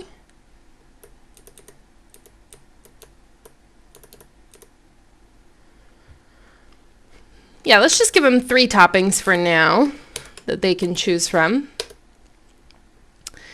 And let's see. We're going to say while. So what I want to do here is I want to do some input validation. So I want to make sure that they can only input 1, 2, or 3 as a topping. So let's go ahead and do that. Let's get some input validation experience in here.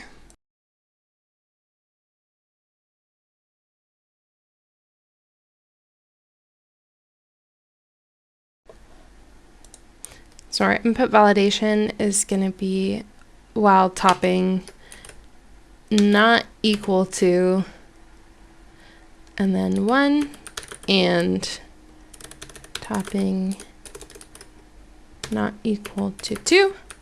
There's a more efficient way to do this, but we'll need lists for that, so stay tuned and we will work on lists, and then we can revisit this and I'll show you how to do that input validation that's a little bit more efficient.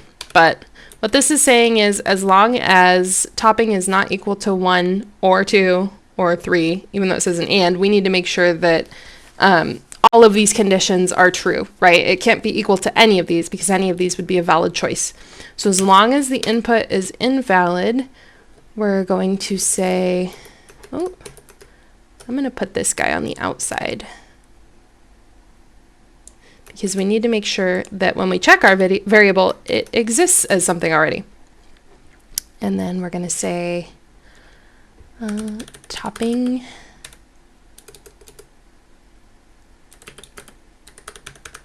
input, I'm sorry, not a topping option. Please try again.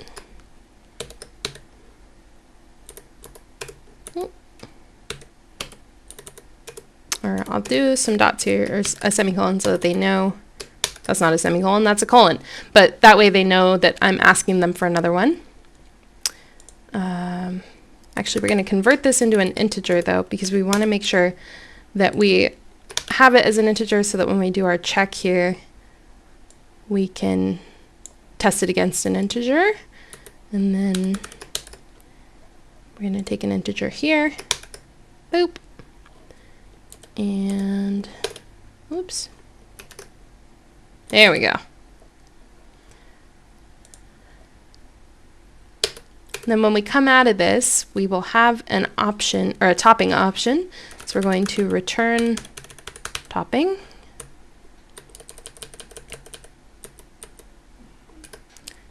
And then need to take a size. And that's going to be pretty similar to this, except instead of our toppings, we're going to have the size of the pizza. Actually, you know what? That's very similar. I think we're going to go ahead and skip doing the toppings, or not the toppings. We're going to skip doing a size, and we'll keep the toppings.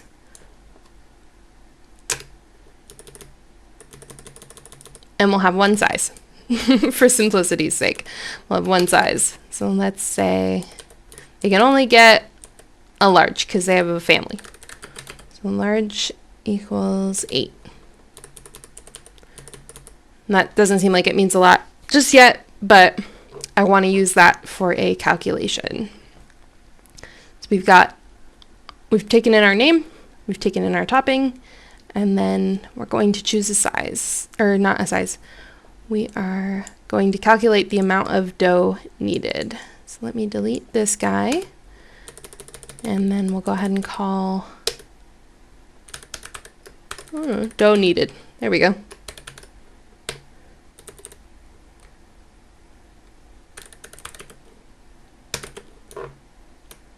And then I want to be able to change the size of it outside of the size calculation, or the dough needed calculation. So I'm going to do that out there. And the area of a pizza dough is the area of a circle. And the area of a circle is pi r squared. So let's say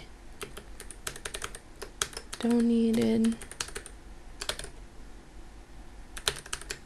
size. And then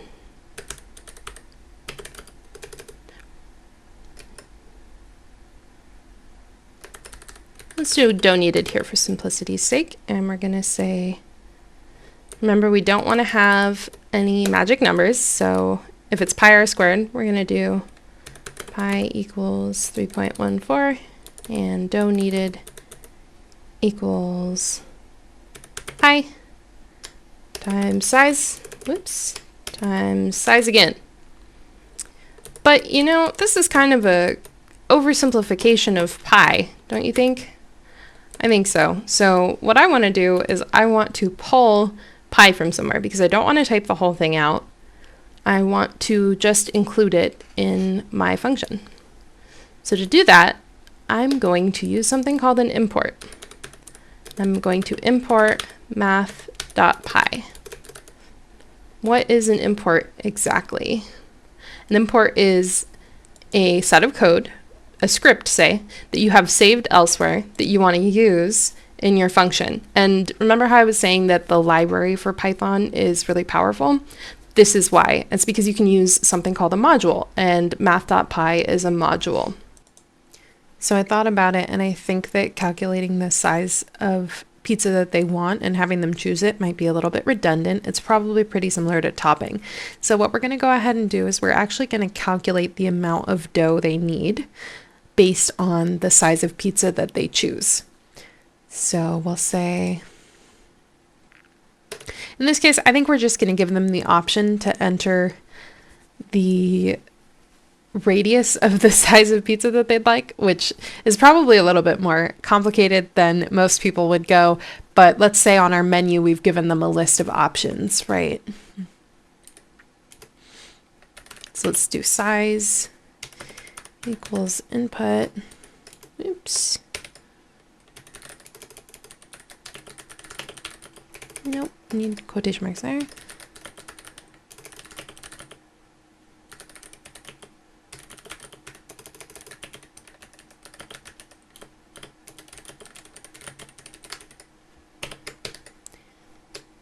There we go. And this doesn't have to be an integer, and it won't end up as an integer because of pi, which is funny, pi for our pizza pie. But I'm going to go ahead and leave that as a float for now. So we're going to let them enter that. And then after that, we're going to do doughNeeded.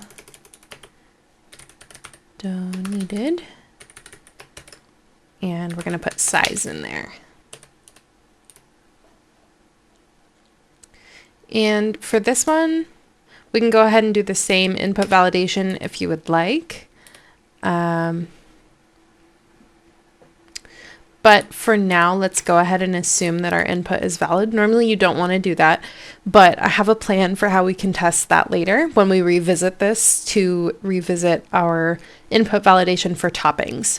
So in the meantime, let's just assume this input is valid for the one time in your programming life where you can assume that, because the only user is going to be you.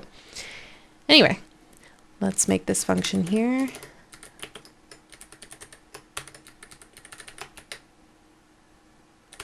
And we can go ahead and use size again. Like I said, you can use a different name if you'd like, but just for clarity's sake, we're going to go ahead and keep the names consistent here so that you can see right where they go.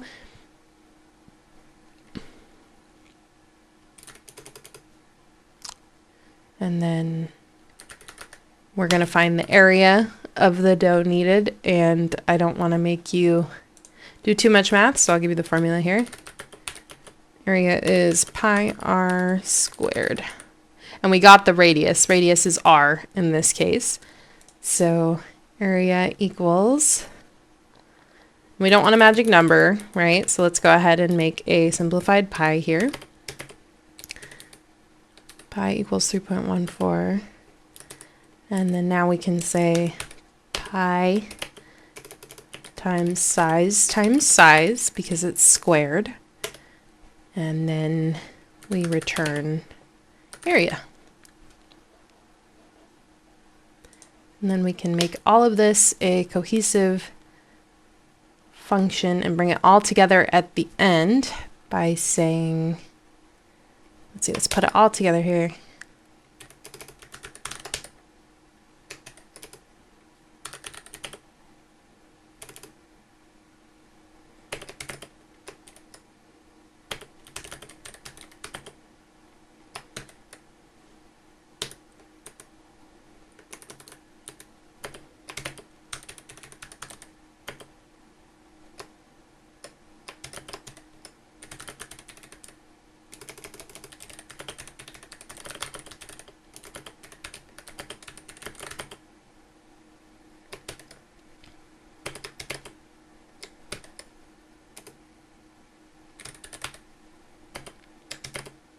And this is getting to be a long print statement. We might want to cut it down normally, but in this case, we'll go ahead and keep it this way.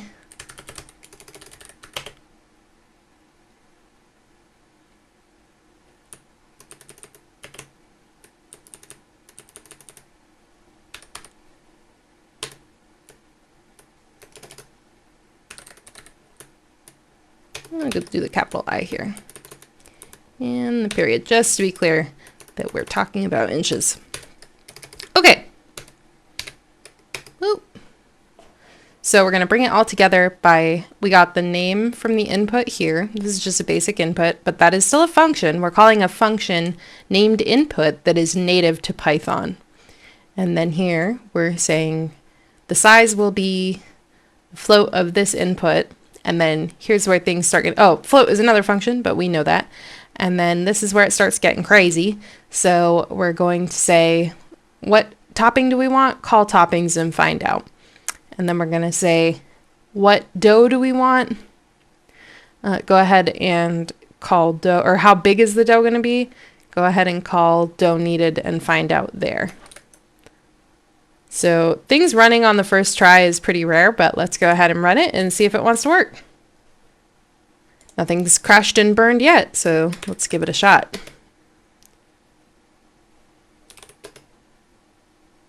Oh, that's my fault because I entered the wrong input, but I also, let's see, toppings is not defined. Ah, okay.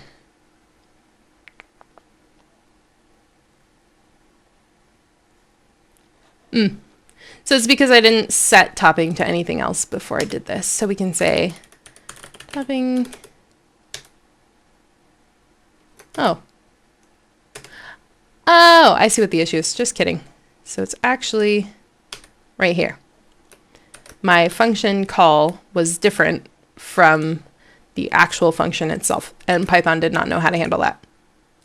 Now that our program has followed the Python golden rule of never running the first time properly, let's go ahead and run it again. My name is Kat. It's interesting that it's asking me for the radius next. I thought it would ask for a topping. Let me look here.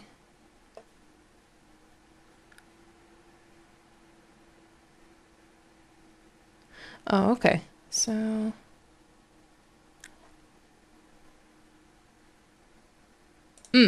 got it.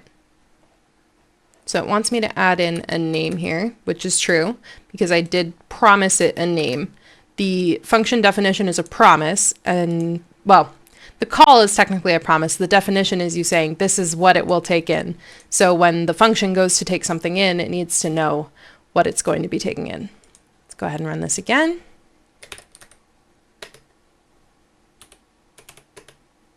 There we go. And let's enter 1. So this one's an easy error to fix. This one is just that this is an integer and it wants a string. Let's see. Yeah. So it tells you the most important thing when you get an error, don't freak out. You need to read what the error is. It's okay that you got an error. As you can tell, that's really not the end of the world, and you're going to have to get used to the computer telling you that you made a mistake. Because in Python, you're going to hear it a lot, even if you've been programming in Python for several years. So here it is again, but basically that's just saying you can't concatenate a string, not an integer, to string, right? So you can only concatenate that. You cannot use integers there. So let's go ahead and run it again. It's going to say I haven't saved it. That's okay.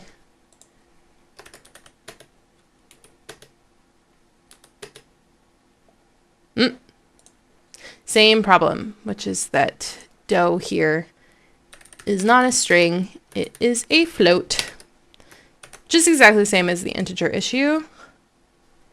But let's test it again. There we go. Okay. So it did what I told it to do. A little underwhelming that it's 1. So what we could do to improve that is do an if statement here, right? So we could say if topping is equals 1, whoop, return cheese. And you can have multiple return statements inside of a function. The important thing is that only one of them can be hit, right? So in this case, only one of these is going to end up being reachable. And this guy we can just tab in here. So elif, whoops. This is saying if topping is 2. And how do we know it's going to be 1, 2, or 3? From this while statement. We're saying anything else, reject it. We don't want it. We don't want it at all. And technically this could crash and burn because of that integer, but we're going to do a try and accept later, and that will catch this type of issue. Oh. So here's what I'm going to do. I'm going to have it return a hard-coded string because we know exactly what it could return. Oops, return pepperoni. And we know if it wasn't pepperoni or cheese, it's going to be jalapenos. Okay. So, oh, but then I don't need to convert this into a string. Yeah. Oh, whoops. Just kidding. I do need to convert that to a string. I don't need to convert topping because that's what we were affecting here. Oops. Let's go ahead and save that guy and run it.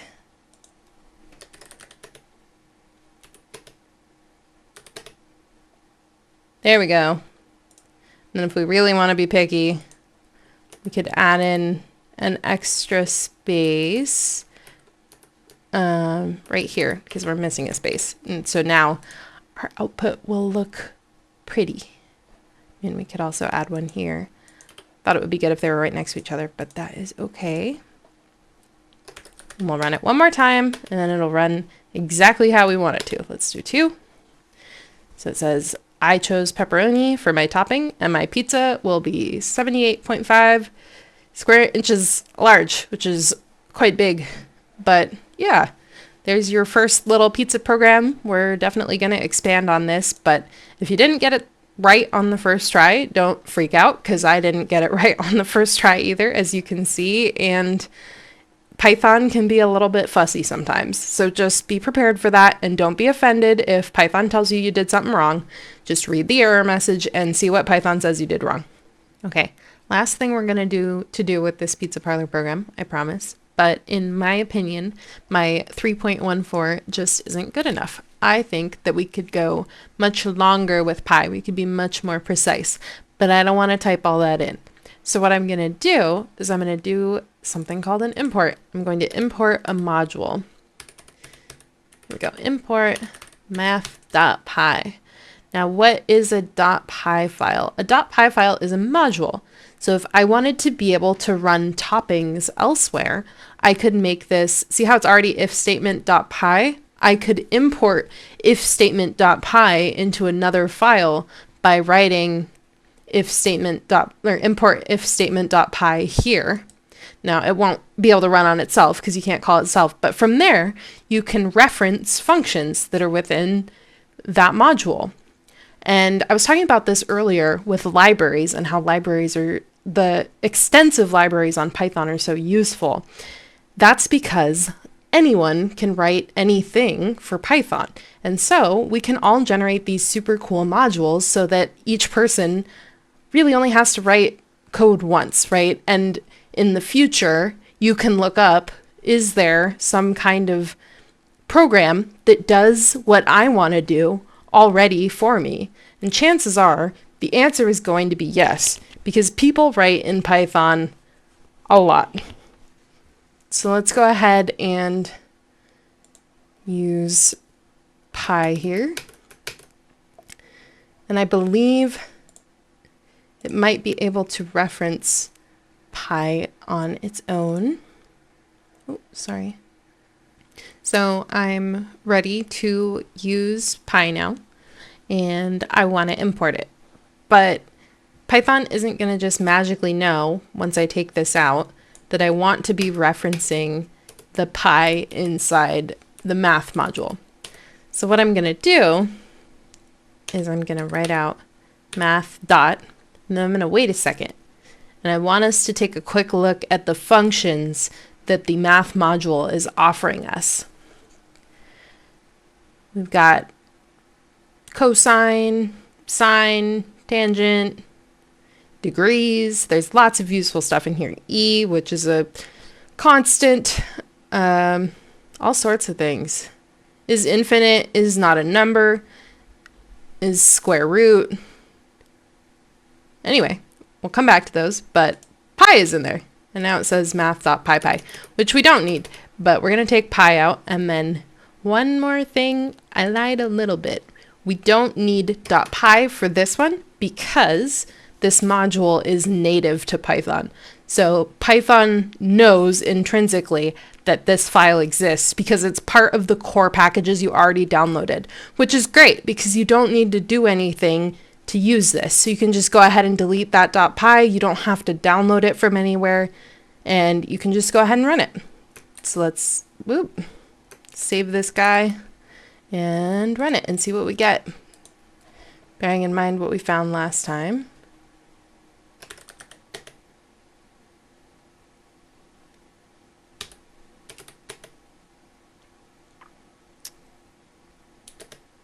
Okay, and now you can see that that number is much, much bigger. So what it did was it pulled all of pi. I am kind of curious about what happens when we print pi. Let's try it.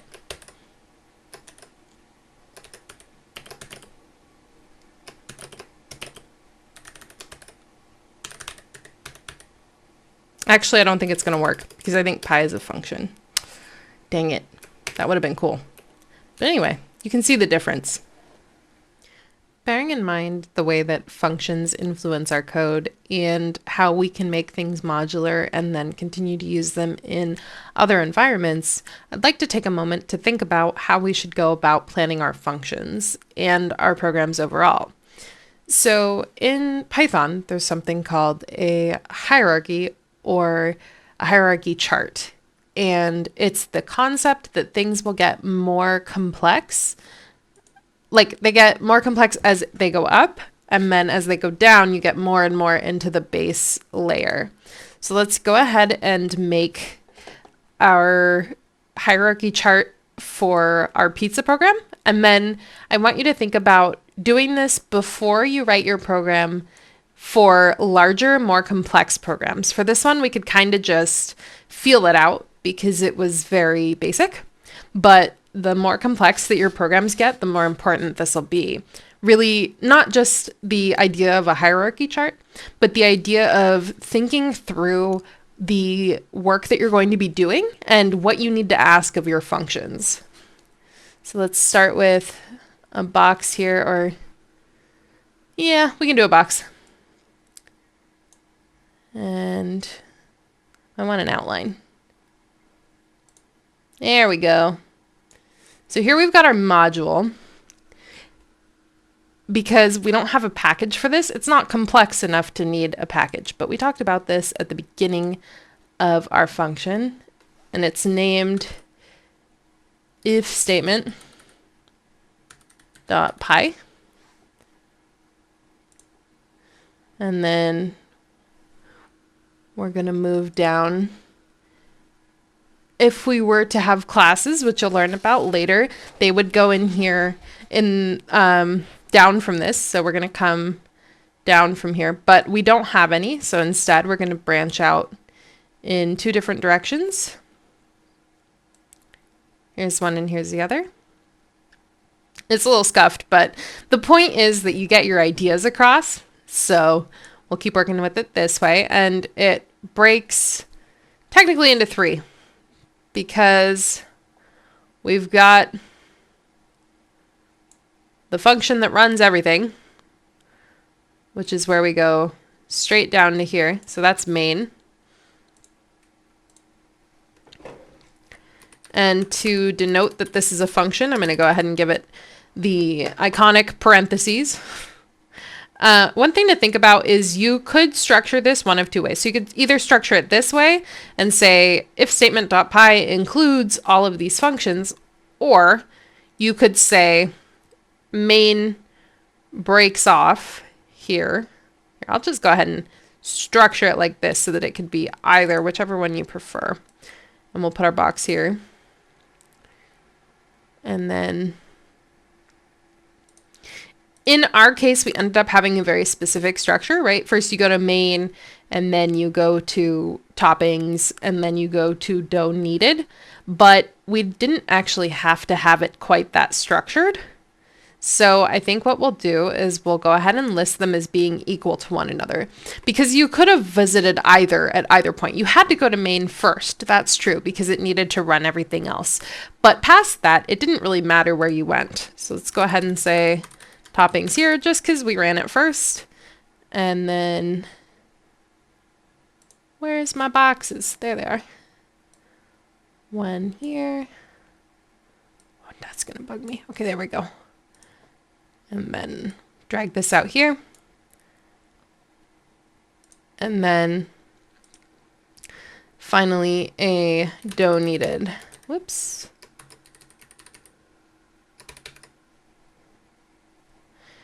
This doesn't really seem that necessary right now, but it will be when your code gets very complex, if it does end up being very complex, because it gets harder and harder. The more complex it gets, the harder it is to visualize what exactly is going on. And then from here, if you wanted, you could talk about the data types that you've included and the variables included. So we could say something like, let's see, topping, float. Well, I don't want to denote this as a function, and that kind of suggests that. So we can do an arrow here, float, and then eventually it becomes a string, right? And in this case, we're only handling topping. We also do have name present in here, but we're not actually managing name at all. So I don't really feel the need to list that, because you can see here, we print name once, but it doesn't actually get changed at all here.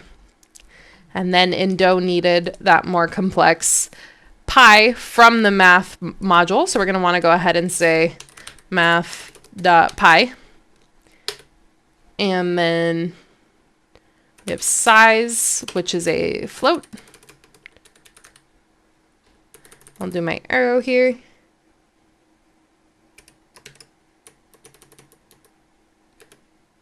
I'm running out of room in my box, but we'll do area. Yeah, it's going to be out of the box, but that's okay. Think outside the box. Well, anyway. So you get the idea. The idea is that over time you create hierarchies and structures that make sense for the program you're creating. As always, I know we covered a lot of information this week, so let's do a quick recap on what we talked about. We covered a lot of core Python skills, including decision making with if statements and decision structures, loops that repeat code like while loops, for loops, and the range function. We got a first look at functions and how Python organizes its modules and packages. We also took a little peek into our future structures with the bigger picture for Python's hierarchy and how everything fits together, which can be super important when you're first starting out. Next week, we're going to talk about lists, which let you group data of specific types and lets you process those types as well and process the data inside them. We're also going to talk about file handling so that you can save information, use new information, and work with what you got. So hopefully you've had a good time so far, but just remember that it's really complicated. You're doing great. Hang in there. Keep practicing, but most importantly, just mess around with the stuff that you've already learned. Give it a shot. You know, it can be a little bit hard at first, but try not to get too discouraged. As you can see today, it's easy to make a mistake, but it's also equally easy to correct it. Maybe don't bite off a huge chunk yet, but just practice all of the skills that we've discussed and do a little research on the available functions, packages, and modules in Python. I'll see you in the next one though, and until then, happy coding!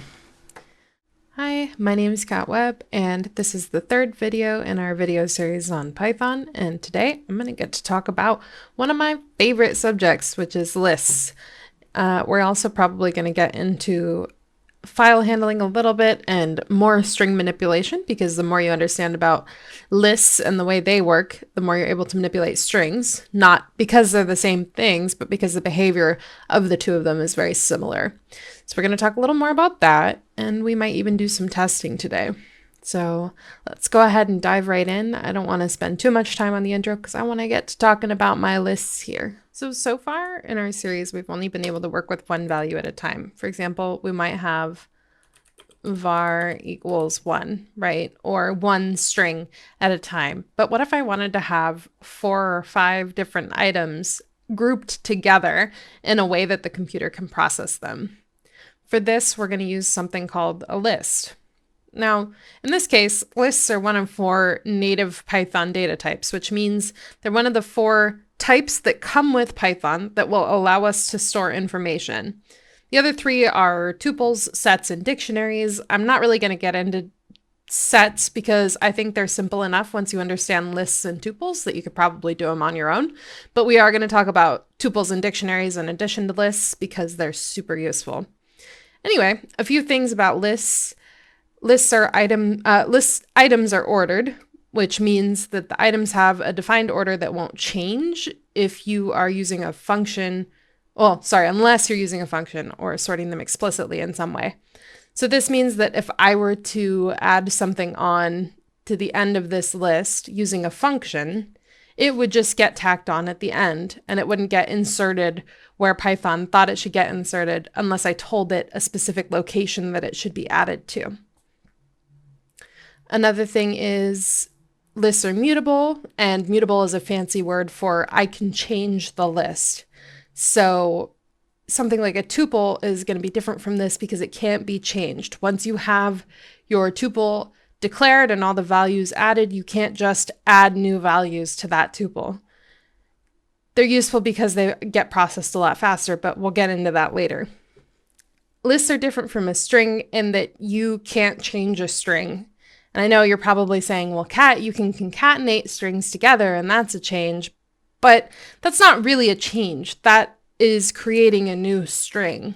And if you were to try to insert a character into a string randomly, like if I had name equals Kat, like this, and then I said, I want to write something here that inserts an I after the K, that's not possible. In fact, Python will tell you strings are an immutable data type. You cannot change this once you've created it. You can create a new string. You can overwrite your current string with a new string, but you're not going to be able to just change the string that's already in there. Unlike sets, lists can have duplicates. Sets insist that, like, see here, if I have 4, I could add another 4 in to this list, and that's legal, but with a set, that's not going to be legal. And similar to strings, we can use the len function to determine the length of a list. So I could say print len numerical, and we're about to find out how long numerical is. Let's do that. Oh, okay. It didn't like my 0, that's fine. So we get 6, and that's because there are 6 items in our list at the moment. And notice how it counted 4 twice. Even though it's a duplicate value, each one has its own unique value to it. This is the 4 at index 0. This is the 4 at index 1. So they are unique values. Also, you can have lists with multiple data types at a time, which is really cool. So you could have something like well, I don't want to say numbers, but let's say stuff. Stuff could have string and an int and a float. And we could close that up and Python will say, yep, that's legal. So if I say, if I move this down and I change this to stuff and I save that, whoops. Save that and run it, Python will say, yep, this has a length of 3. However, not all of your native functions that would work with other lists are going to be able to work with something of different various data types. So I have a function in here called sort. I'm going to put numerical back in just because it'll help us see what's happening. And I don't want to print len, I just want to print numerical here. And then I'm going to say numerical equals sort, or nope, numerical dot sort, sorry, like that. And then we're going to print numerical again.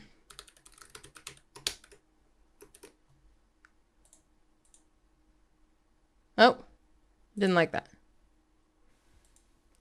So next we want to sort numerical, and this is going to look a little different from the other function calls you've used other than the math.py function. But let's go ahead and sort these guys and then print again.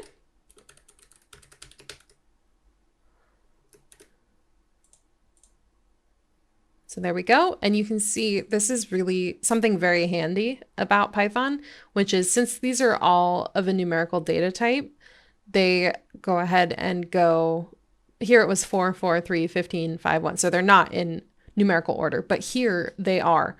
They're from lowest to highest, 1 to 15.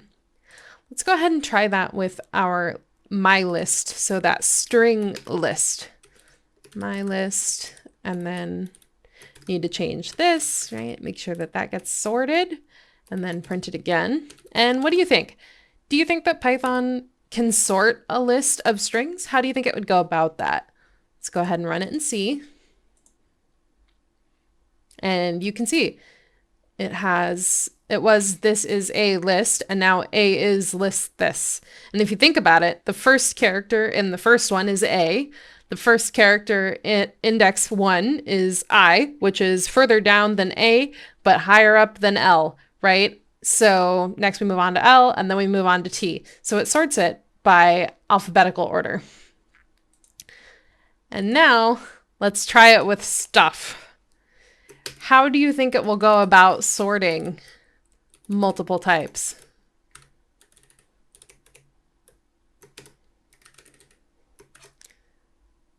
When I run it, it says, I don't know how to compare an integer and a string, so I'm out. I can't do this. And that's one of the things about mixing different data types in your lists. You have to be conscious of the fact that you lose some of your function capabilities because Python doesn't know how to compare or use certain operations on mixed data types. So just keep that in mind when you're using your various list types. And for now, we're probably going to stick to single types in lists, right? So all strings, all ints, all floats, something like that. But it will let you mix floats and ints. So if I were to have like 4.4, 4 flat, 3.5, something like that, it would still sort those in numerical value. So even though those two are quote unquote mixed, because they're both numbers, it understands how to compare them. But as soon as you have a string and a number compared to one another, it does not know what to do with that. Anyway, now that we've got the basics down, let's go ahead and play with these and try stepping through them. So we're going to use indexing again here. Now, you've already seen indexing when you worked with strings, but it might make even more sense here because you can really visualize how it's working. And if you remember from the last video, if you want to index something, you could say like, oh, we could have used stuff here, but stuff 1. So where do you think stuff 1 is pointing to? It's pointing to 1, which is funny. 1 is in index 1. But if I were to change that and say index 0, it would print string because it is looking at, okay, what's the value at index 0 in stuff? That's string. Something that we didn't talk about with strings, but you can absolutely do when you're working with a list is you can slice it. So when I go to slice this guy here, I can say, well, let's do my list because I think seeing the different words might be helpful. So my list, and let's do 0 to 3.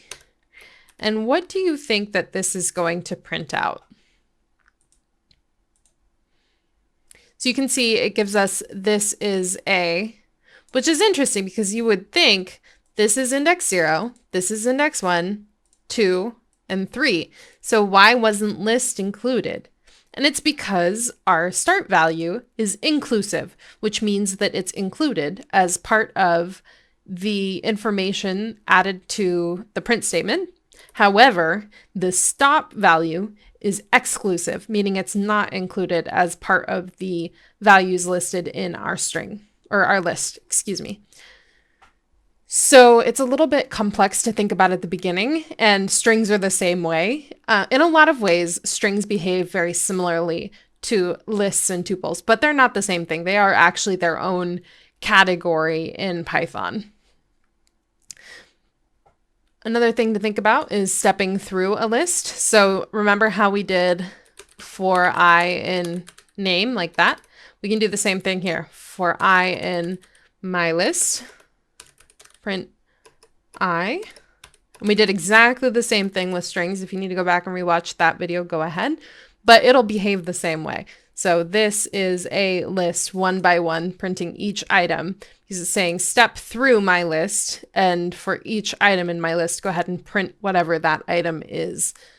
That's really handy for string processing because sometimes we need to step through the lines in a file, and you want to step through every line in that file, and being able to use a list to just throw everything in there line by line and then process all of those lines and just say process every line in however long this list is incredibly useful. It makes things a lot less complicated. One more thing, let's say that I have a negative number in my index. Let's say I have something like my list equals negative, or not equals, my list -1. What do you think that'll do? You think it'll create an error or something else?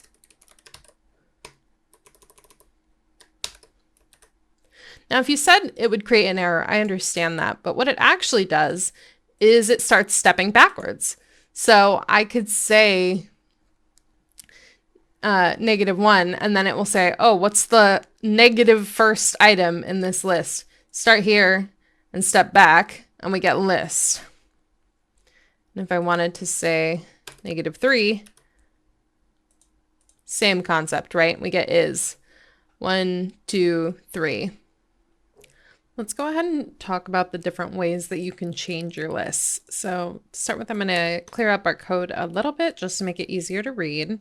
So I'm going to take these single variables out, and then let's talk about append. So append, if you've ever heard the word append before, you might know it means to tack on to the end, which is exactly what we're going to do. We're going to keep our string, or not our string, we're going to keep our list the same way that it is, and we're going to append to the end of that list.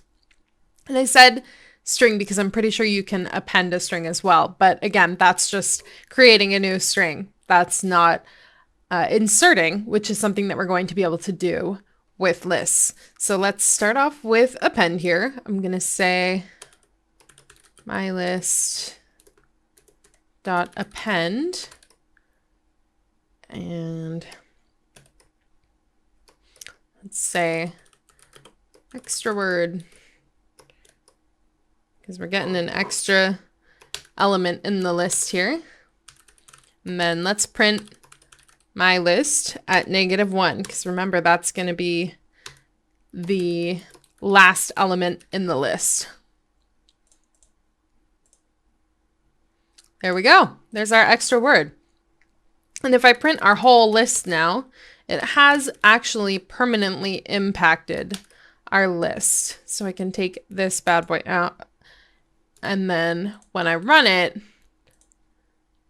extra word is in there as its own list entry. Another thing we can do is insert. This is what I was talking about when I said, oh, strings can't do all of these things. So if I wanted to add in, say this is a new list, right? I could say my list dot insert, and then it would be where I want to insert and what I want to insert. So let's insert at 1 and new. I'm going to do a lowercase n. I lied. And we're going to save that and run it. This new is a list, so it's a little out of order. But if you wanted to make it make sense, we could add one. Because it's saying inserted at this index, right? So it said 0, and then this is index 1, which was is. So it's going to shoot new in where is was. But if we want it to grammatically make sense as a list, this is new a list. It still doesn't make sense. Well, I didn't go to college for English, guys, but here, maybe this will work. This is a new list. Okay, there we go. But you know what? That new word was so much trouble that I just want to take it out. So now I'm going to use mylist.remove. I'm going to say remove whatever's at position 3 after all that work we did. Get rid of it. I don't want to see it anymore. So let's see the difference here. Oh, it didn't like it. Oh, because it tried to take it as a value. Okay, so then I'm going to go ahead. It tried to be too nice to me, and it said, oh, I don't see the number 3 in your list. But if I run this again, it'll find new, and it'll pull it from my list. So it's looking for an exact match, and I added new in here. And then I said, take it out. I want it gone. I want it gone. I can do this with something that was already a part of the list as well. So if I wanted to remove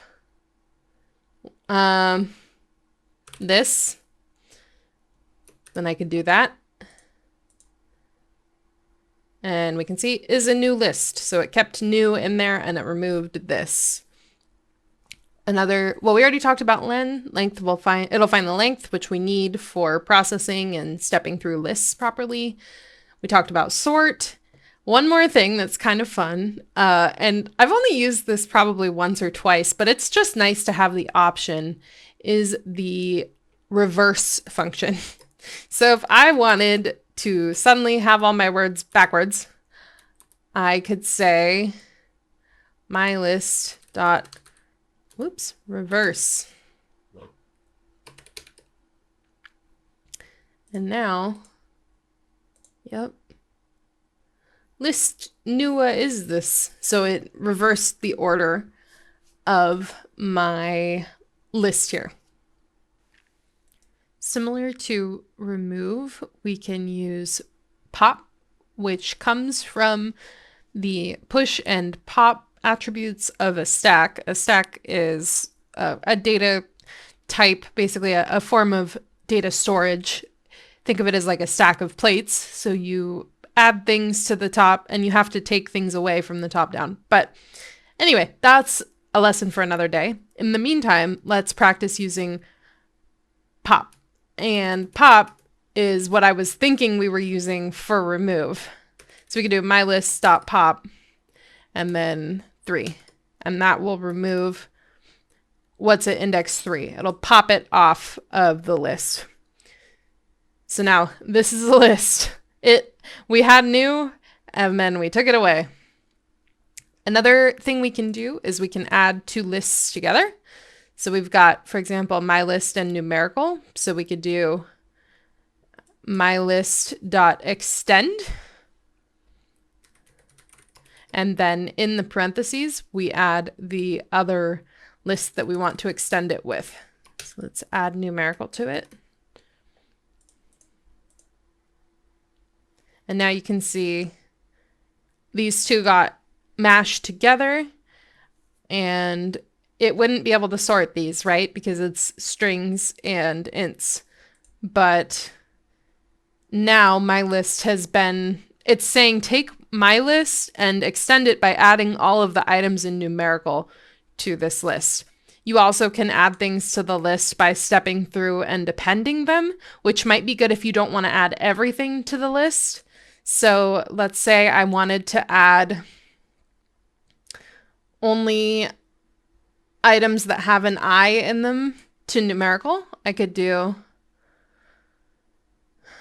let me see. So to do this, we're going to go ahead and use a for loop. Remember how we did for I and name, just like we did earlier, but we can say for X in my list, whoops.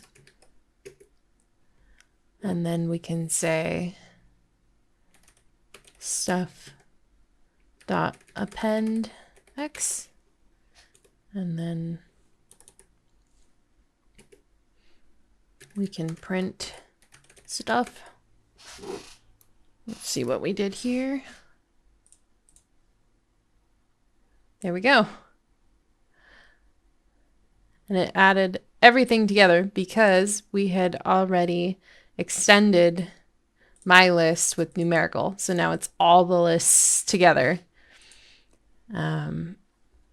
But loops are super important to us processing lists because they sometimes are the only way to access values inside. I mean, obviously there are other ways you can access them, but if you need to process them in a specific way and you need to process everything inside the list, that for loop is going to be absolutely crucial for you.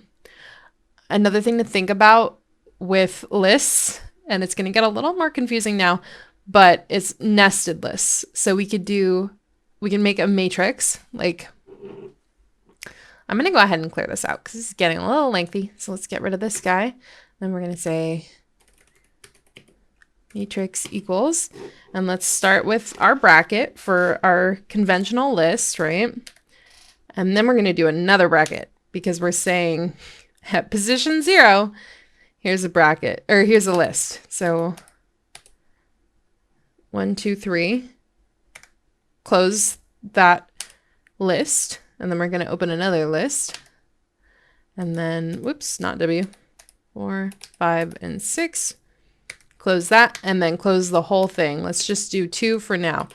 In some languages, we would call this a 2D array. But in Python, we would call this a 2D list. So it's got 2 dimensions to it. And if I said print matrix, and then 1, 2. Stop and take a second to think about what that's printing exactly, because I know it can be a little bit confusing. But the first one is the relative position to the whole matrix.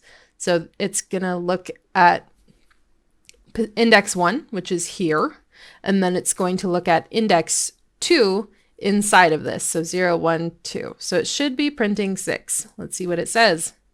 There it is. So it's printing 6.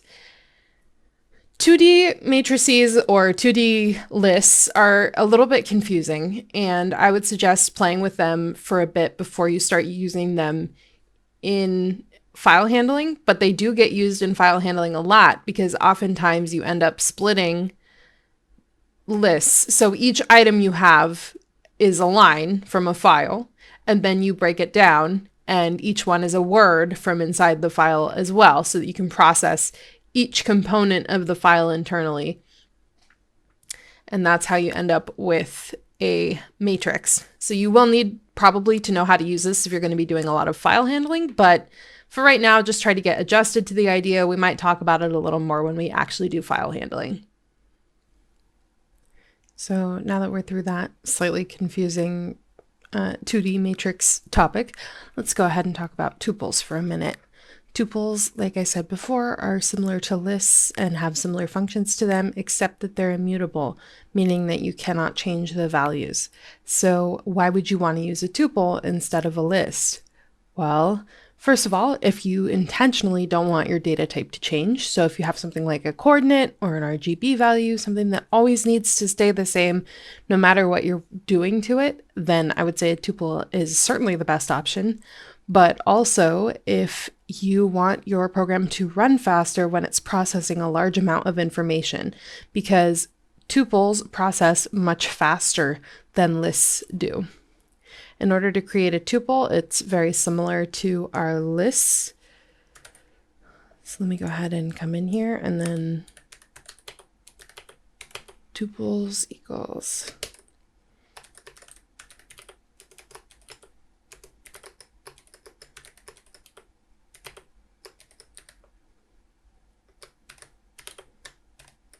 now notice how similar this tuple looks to our normal lists, right? See, for example, like a list separates values using commas. This also separates values using commas. You can hold multiple variables in it. But the most important change, the only real change that's obvious, is that you have those parentheses there. So make sure you're careful about what you use to house your data when you declare it. Because if it's in parentheses, it's a tuple. If it's in brackets, it's a list. Now, one thing that's helpful is you can swap between tuples and lists easily. And the way that you would do that is you would say, let's see, my list equals, see how list is purple? It's because it's a keyword. So this is actually a function. And then I can convert,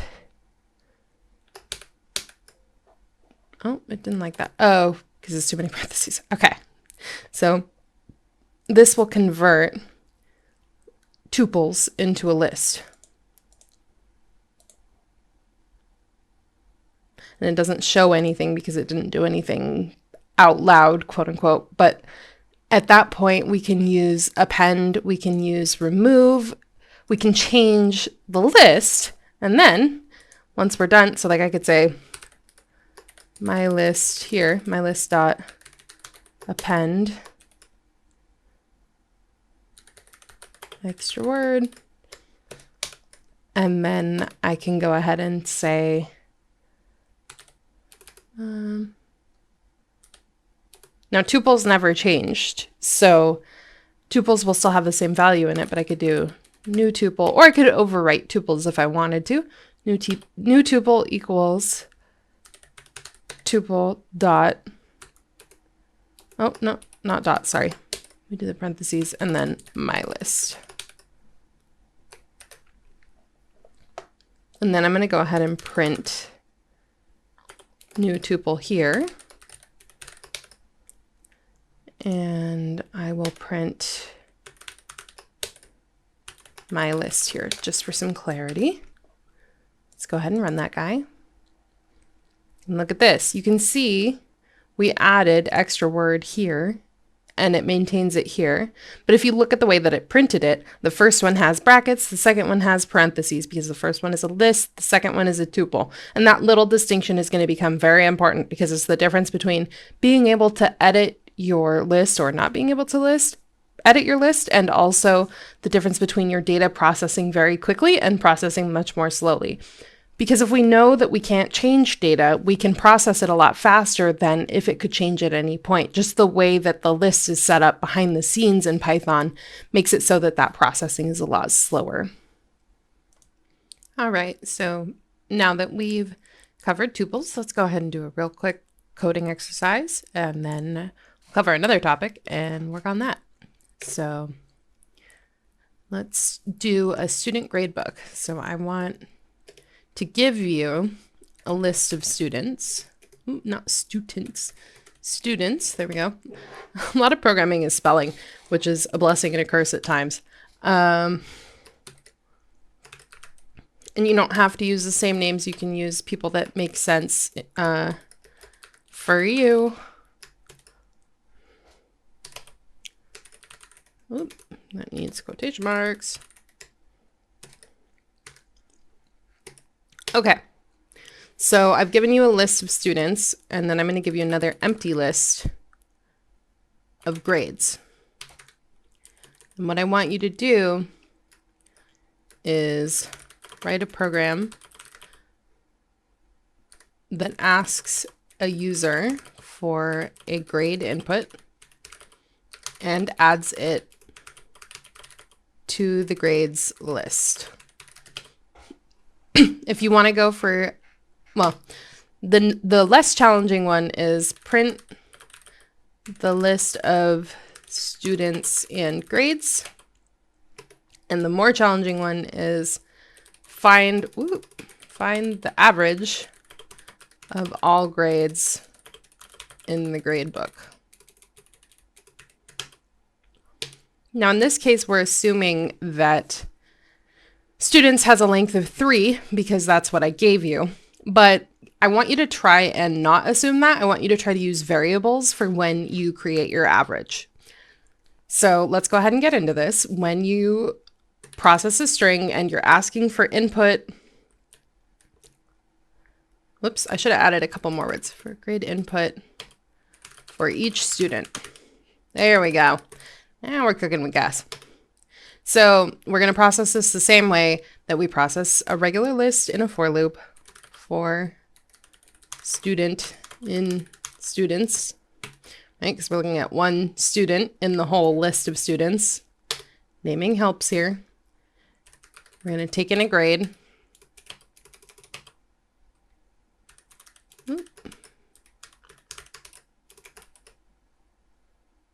And then I'm going to do something new here with you because this is a looping input, so it needs to change every time. So I'm actually going to go ahead and use the format here because we need to know exactly which, so an F string, which is a format string, because we need to know exactly which student we're working with, right? While I'm taking in an input, the user is not going to know that I'm talking about Kat, Garrett, or James. They're just going to know that I am asking for some student's grade unless I tell them exactly what student I'm looking for. So I'm going to do this and add, this is going to look weird, but I'm going to add brackets here because what that's saying is find this variable, given that there's an F string here, find this variable and use that when you print your input. So in this case, student is going to be whichever student we're currently on in our for loop. So I'll go ahead and do that and then close my quotation marks, close my parentheses, and then I'm going to append grade, which is probably the most difficult part of this, the most confusing part for you guys because you haven't seen it yet. And then if we're doing the more simple one, we're going to say for I, yeah, let's go ahead and do it the more flexible way, I in range. So what this says, this is going the other way, right? First we did for student in students, which is saying, oh, go ahead and look at however many students there are and take in a grade for each student. And then in the second one is saying, calculate the number of students right at the beginning, find the length of students, and then step through the list for each number index in students. So the structure is kind of similar, but it could be arguably more or less flexible depending on what you need it for. Then I'm going to go ahead and use my format string again, my F string, if you will. Print.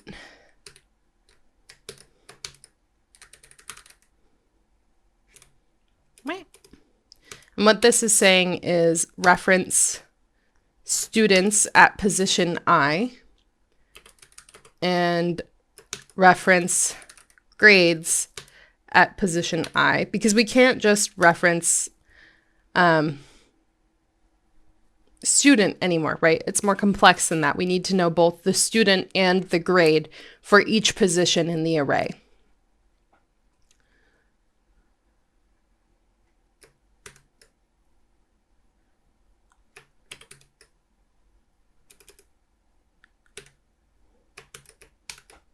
There we go.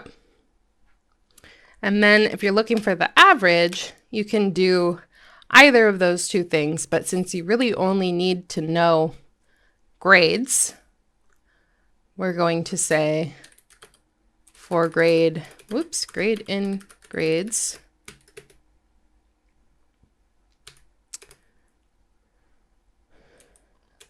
total, and I need to set total equal to something before I do this, but total plus equals grade. So we're saying step through all the integers in this array or list, excuse me, they're called arrays in other programs, but this list, and go ahead and add it to our current running total. And then that's not how you find the average of something, right? The average is the total of all of the numbers divided by how many of them there are. So we're going to go ahead and say average equals total. Once we come out of the for loop, we need to make sure we do this once we come out of the for loop. Total divided by len of grades. Yeah. Okay. And then we can print.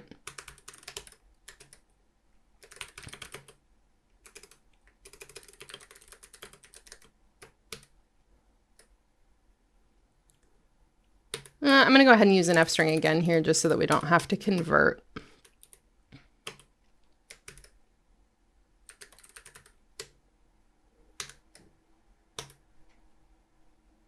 It's also more convenient because you don't have to convert it to a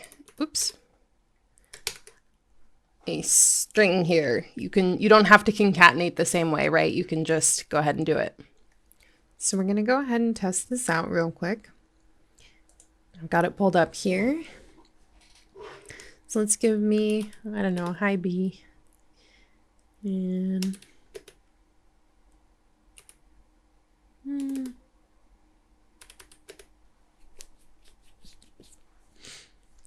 that all tracks. So it had me enter the grades for each person, and then it said who got what, and then it said that the average was 94 exactly. And notice that it ended up doing float division because I only did one slash here, and it would have given us a decimal if I hadn't somehow ended up with 3 numbers that added up to a perfect flat average there. But I want to run it again, and I want to see what happens when I try something different. So let's say it asks me to enter my grade, and I hit H. It crashed. Oh no, I don't like that it crashed. So what I can do to prevent that is I can use try and except. So what we're going to do here is I'm just going to take an input here. And then after that input, we're going to try, I think, sorry. I'm going to try to create an integer of our grade input. Oops. And then if that works, we're going to append grades with grade, except, and then there's a variety of things we could do. So we could do except exception, whoops, which means catch anything. In this case, I'm going to do except value error, because value error means I tried to convert it into an integer and it blew up. So then what I say is well,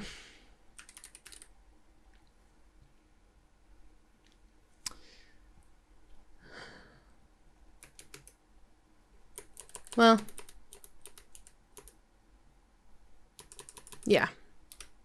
I was trying to decide if I wanted to put this in a while loop, but for now, let's go ahead and just take another input. Hopefully they'll get it right on the second try. So then we can say grade equals input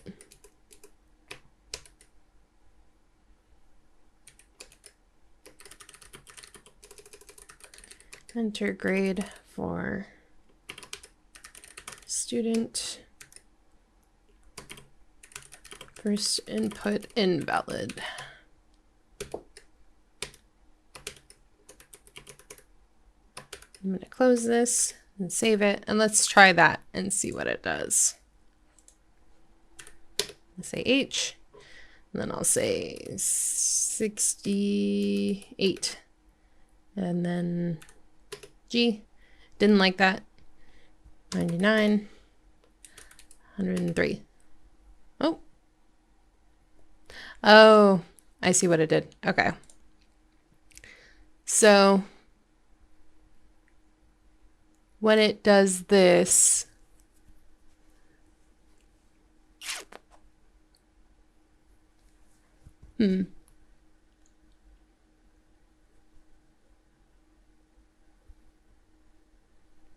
So it didn't like it because we took a new input here.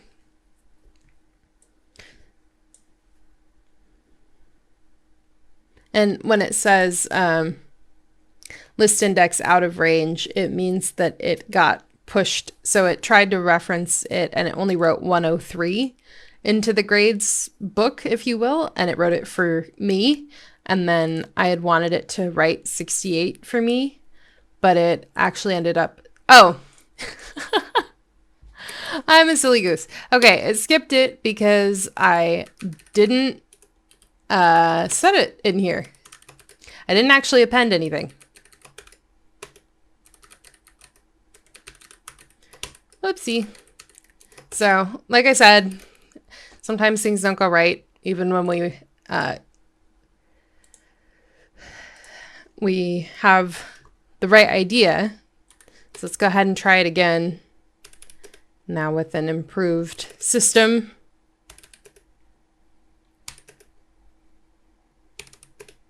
There we go.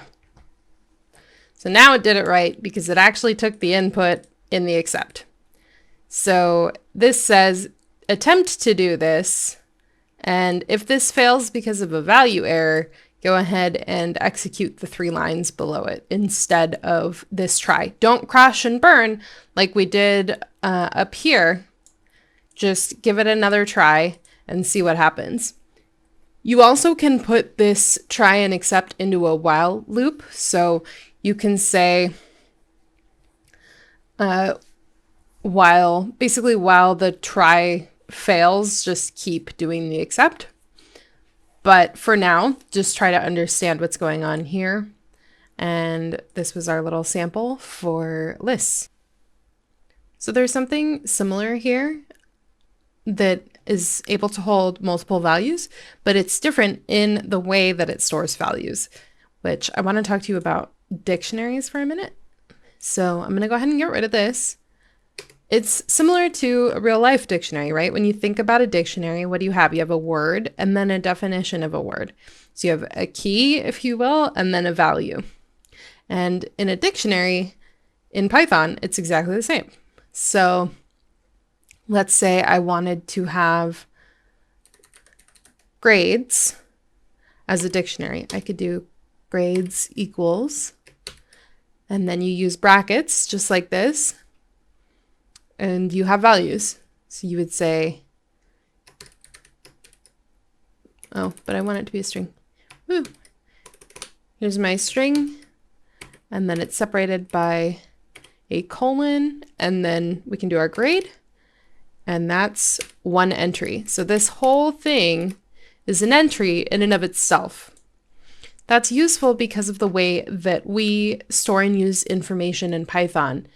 You can use this to find a value by its key. So if I wanted to immediately look up what grade did Cat have, I wouldn't have to go look at, oh, dictionary position or list position 1, and then what position is that in the grades dictionary, go find that. I could just say, find Cat in the grades dictionary for me. What does that do? So let me keep inputting some values here. Let's say, oh, I want my string now.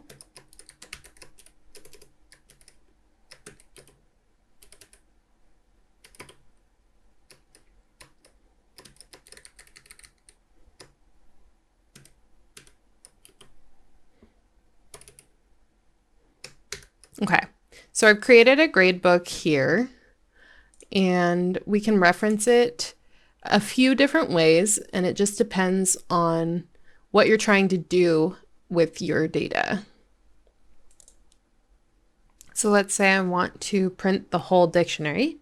I can do the same thing I do with any other data structure we've seen so far. Print grades like that, and then run it. There it is. If I want to reference a specific value, I can say print grades and then the key that I have, and then it will print my value, which there it is. That matches with the key that I asked for. In the past, dictionaries were considered unordered, so you wouldn't be able to reference them by the index, but now you can. You can also change the items in a dictionary with a variety of different things. So if you want, you can hard code it so that you just say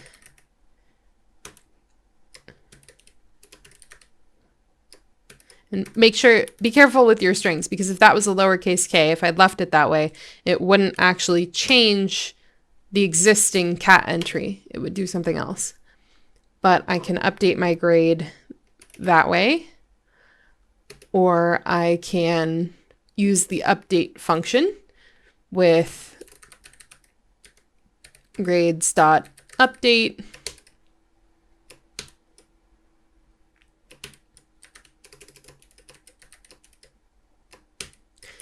Again, they're specific about how you do it. And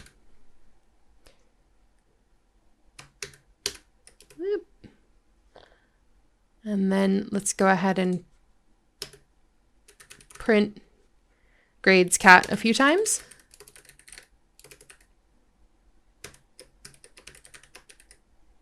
So that we can see the different values. Notice too how the way that you reference it kind of looks similar to a list. So instead of offering it a position with an index, I'm saying find the value that's attached to cat. The key is cat. Find the key and return the value to me. Or update the value as well. You can also update it via the key value pair reference, if you will.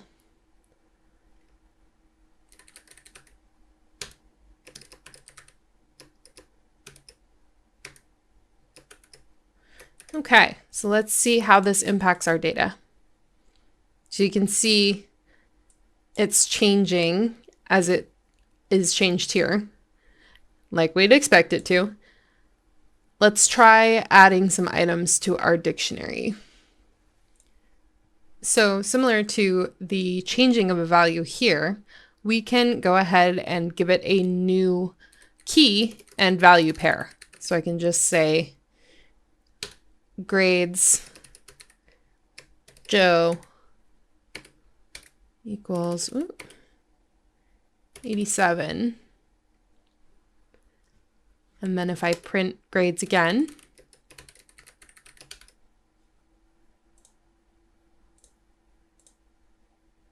there we go. Now Joe is in there. We can also do the same thing with update as we did here. It'll also work for adding new items the same way that it works to update current items that are existing.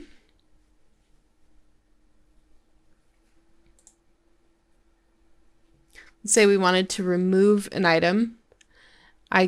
It's just like the list, right? So if I wanted to remove a specific item, I could say grades.pop and then the key for what I want to remove. So I'll go ahead and remove myself from it. You also could do pop item, which will remove the last inserted item, similar to push and pop like we talked about. But that's just if you always want to remove the last added on element, which I'm not sure how useful that will be to you.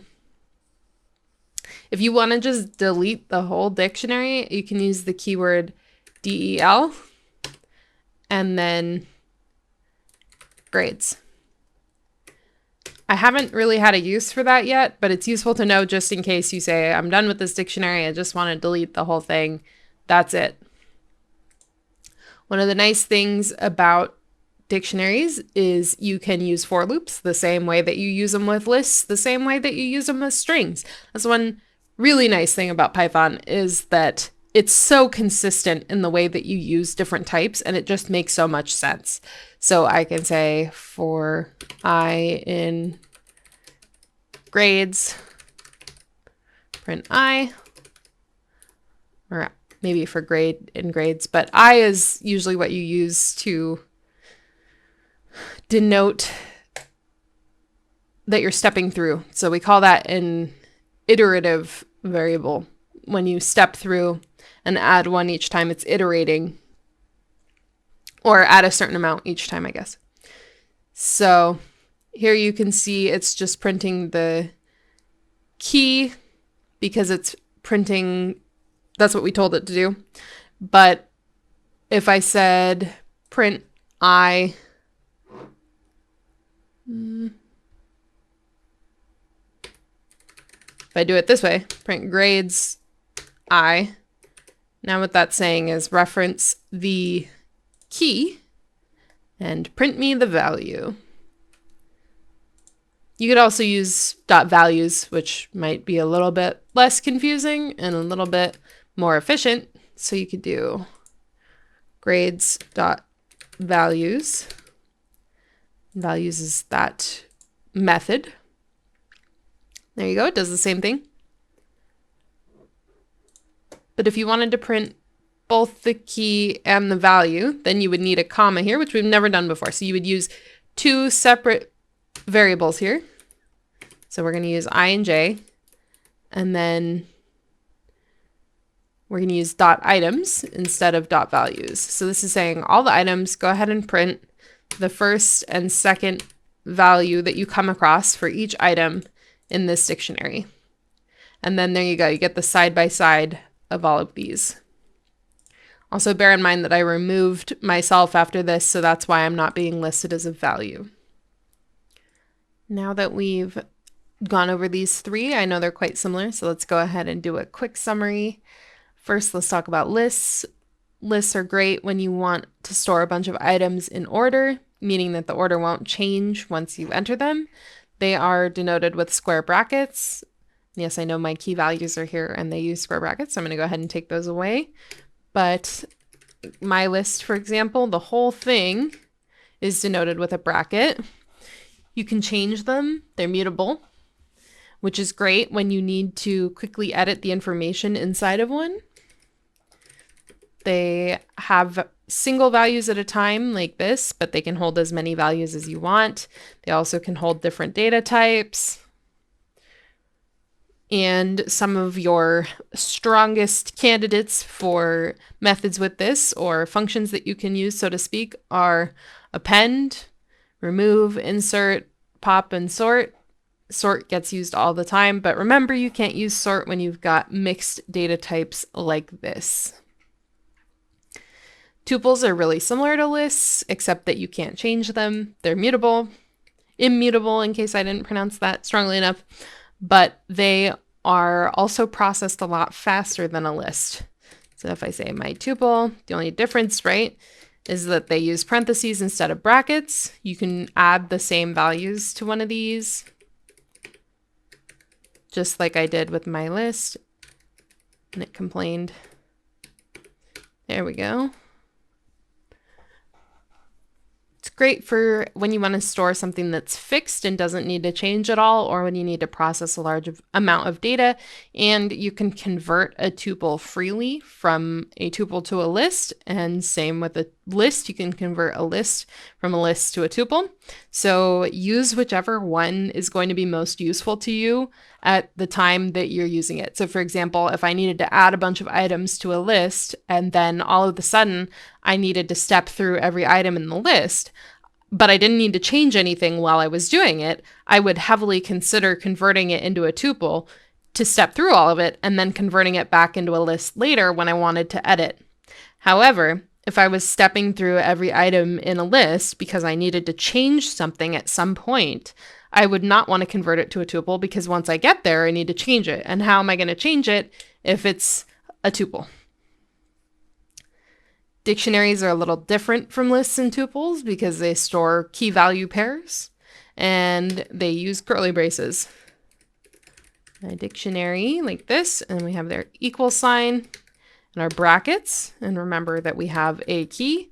Here's my key. A colon here, and then a value associated with it.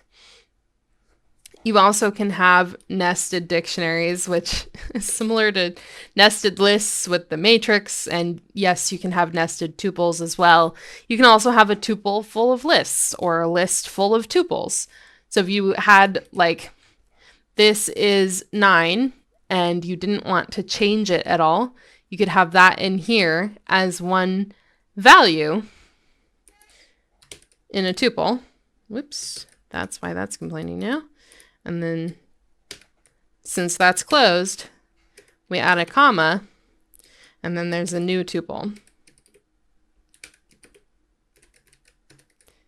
And yes, you can have a list full of dictionaries or a dictionary full of lists as well. So you can mix and match these stored data types as you wish. Just remember that their complication, like the levels of how complicated they are, increases exponentially when you put more than one type together. It just gets a lot more confusing really fast. So if you need to process multiple lists or multiple tuples, yes, you can do that inside of another one. Just be very conscious of how you're using them and accessing them.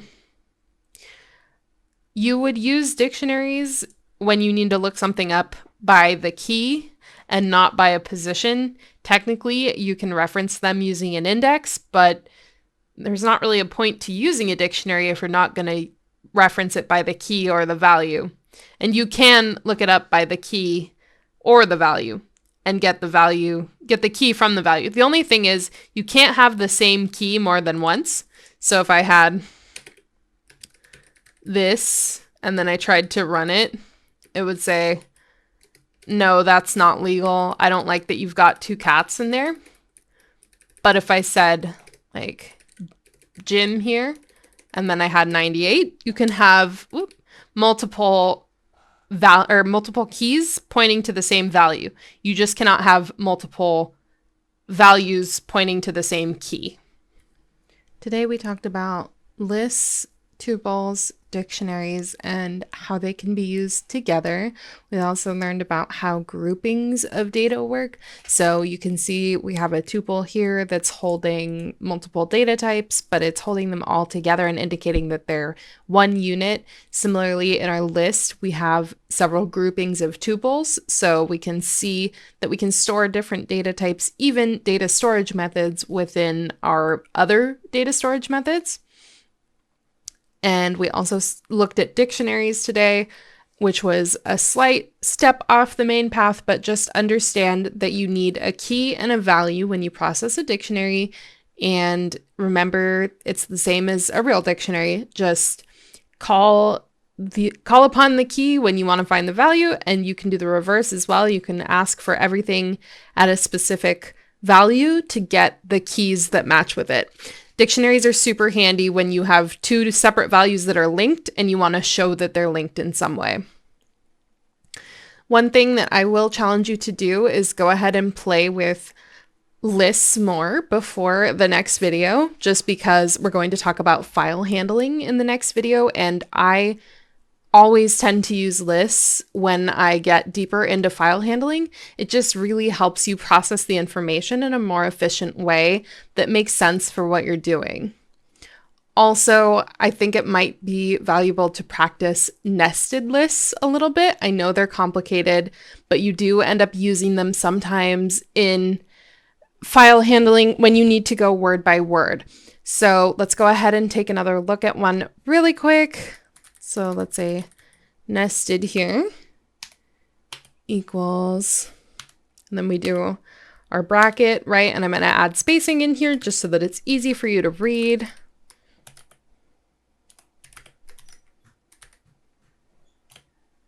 So there's our first one.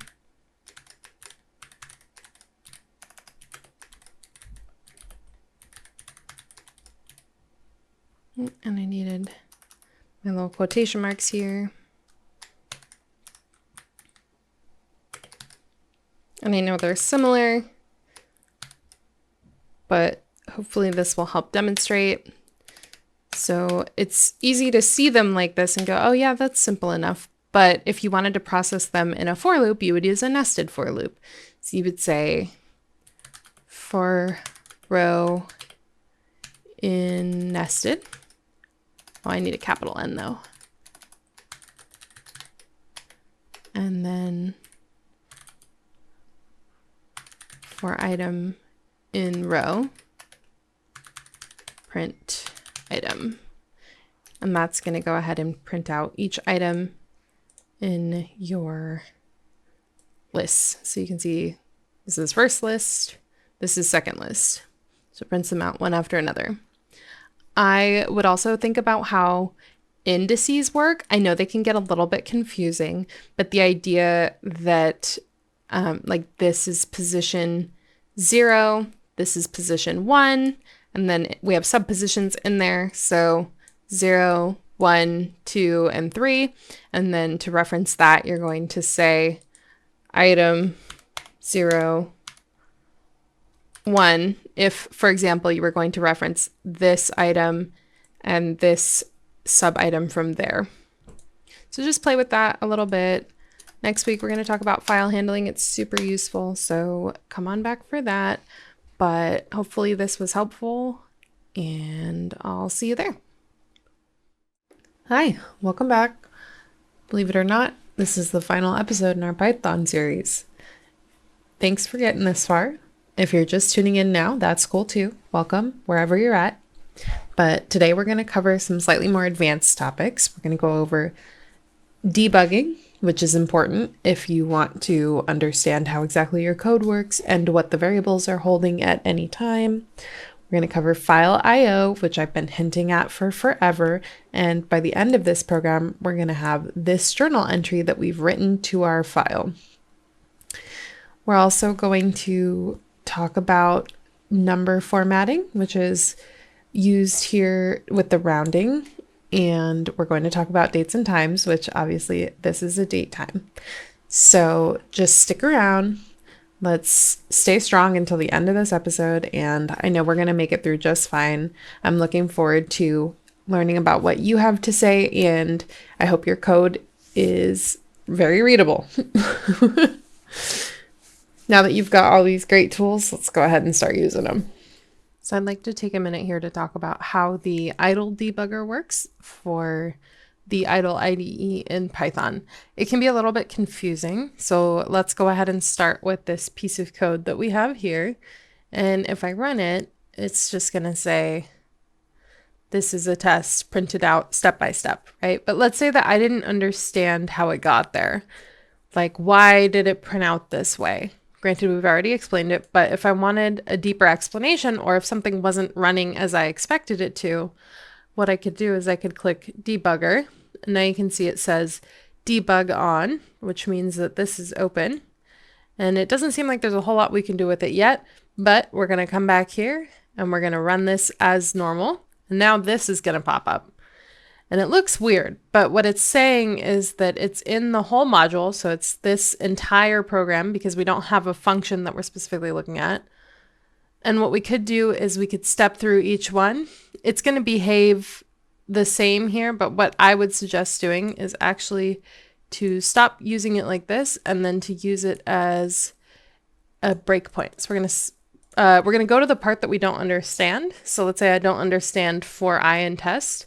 We're going to say set breakpoint, and then we're going to run it. And now you can see it's saying this is a test, same as it was before, but when I step through it, it's going to go straight to this for loop. It's not going to waste time on anything else.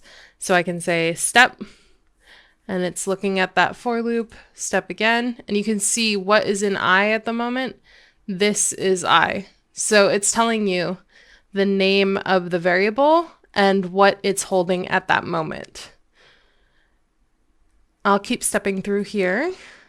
And now it's saying it's looking at basically these are things that are running in the background, and you can see what's happening in the background. So this is writing to our print statement. But if I keep stepping through until we get to the next one, you can see this got printed. And then one more step, I think. There we go. So I is holding is now because it's moved on to the next step. But you could see how many of those things it was showing. And we can play with this and ask it. Globals are global variables, so they're things that exist outside of a function, which in this case, everything that we have is a global variable. Generally, people don't like it when you use global variables just because they're a little messy and they're maybe not ideal for understanding what your variables are holding, since you can reference a global variable inside a function or outside a function. So just try to limit your use of global variables. But yeah, this will show you all of the global variables if you were in a function. And then the source will pull you back to, this is what it's saying like, oh, this is what I'm currently working on. I'm looking at this print statement right now. So that's a brief introduction to the idle debugger.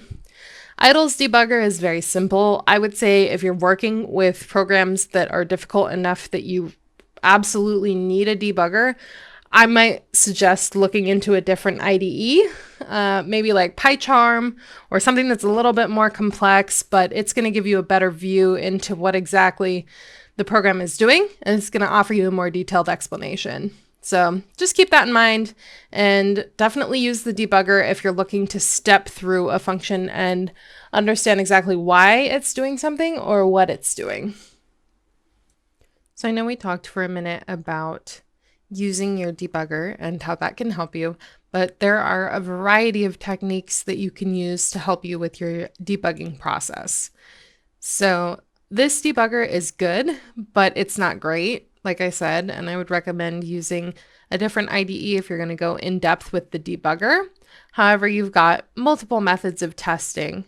For example, the most common one among programmers is something called the rubber ducky debug, which is where you get a rubber duck, or in my case, a little cat statue, and you talk to it and you explain what your code is doing.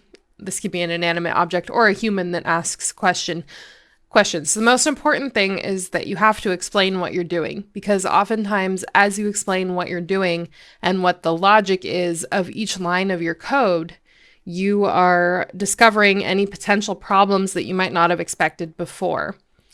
I also was taught by my mentor to go step by step, line by line through the program, similar to how a debugger would, and think about what it's doing. So for example, if I were to run through this for statement here, I would be looking at I and test, and I would first explain what was in test, and then I would run through this explaining what was in I each time and what got printed to console. Another thing you can do is cause elimination, which is where you have a hypothesis and you test it each time. So let's say that we had like multiple functions here. We could test just this segment of code to make sure that there was nothing wrong with it by putting it into its own function and testing it independently. And then once it works properly, we know that it couldn't possibly be that's the problem, because we've already tested it. And then we can move on. And of course, there's always the brute force method where, let's say that I wasn't printing this already and I wanted to understand what it did.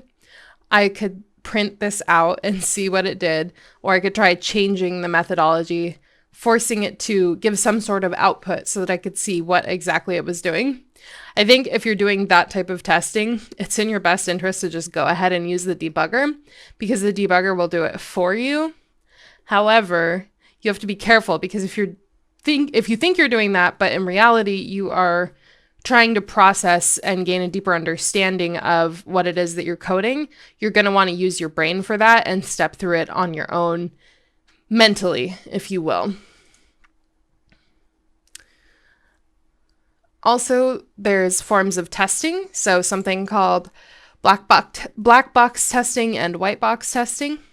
Black box testing is when you don't know what a program is doing. So if I had a function that, like our pizza parlor function, right, that asked me to enter the toppings that I want and stuff like that, I could test all of those functions without having access to the code on my own. And just by seeing what toppings are in, or what functions and modifications are available to me without reviewing the code. And then white box testing is when you do have access to the code. So you're looking at all of the functions and you're trying to determine, based on what this function says it's doing with the code and my testing, what can I do to figure out what exactly this function is doing. So I think debugging and troubleshooting are one of those things that you're going to need to really think about and kind of take your time, encounter issues on your own. But as we've seen consistently throughout this series, it is normal to have programs not run correctly the first time. It's okay to get an error. You just need to read the error and then figure out why you're having that error. So remember that this is all a process and that you're going to get there eventually, but just keep it cool for now and read your error message. Up until now, every time we run a Python program, it just starts from the same spot with nothing. You take an input, you do stuff with it, and then you get an output, but once you close the program, it's gone. What if you wanted to like save things? Say like a score that you had, or a list of people, or you wanted to read in from somewhere, like somebody had a spreadsheet that you needed to read, something like that. That's where you would use file IO or file input output. It means that you can read data from a file in Python or write to a file in Python with your own data. So let's go ahead and do a little sample here. I'm going to go ahead and clear this guy out.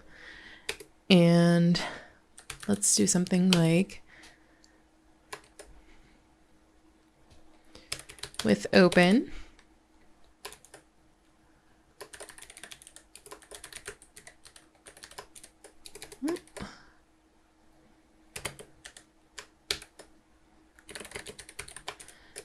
The only way I can really explain this is to lay it out for you and show you what I'm working with here.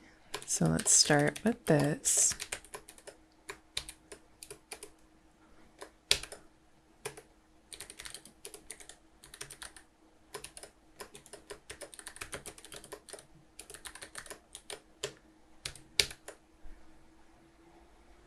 Okay.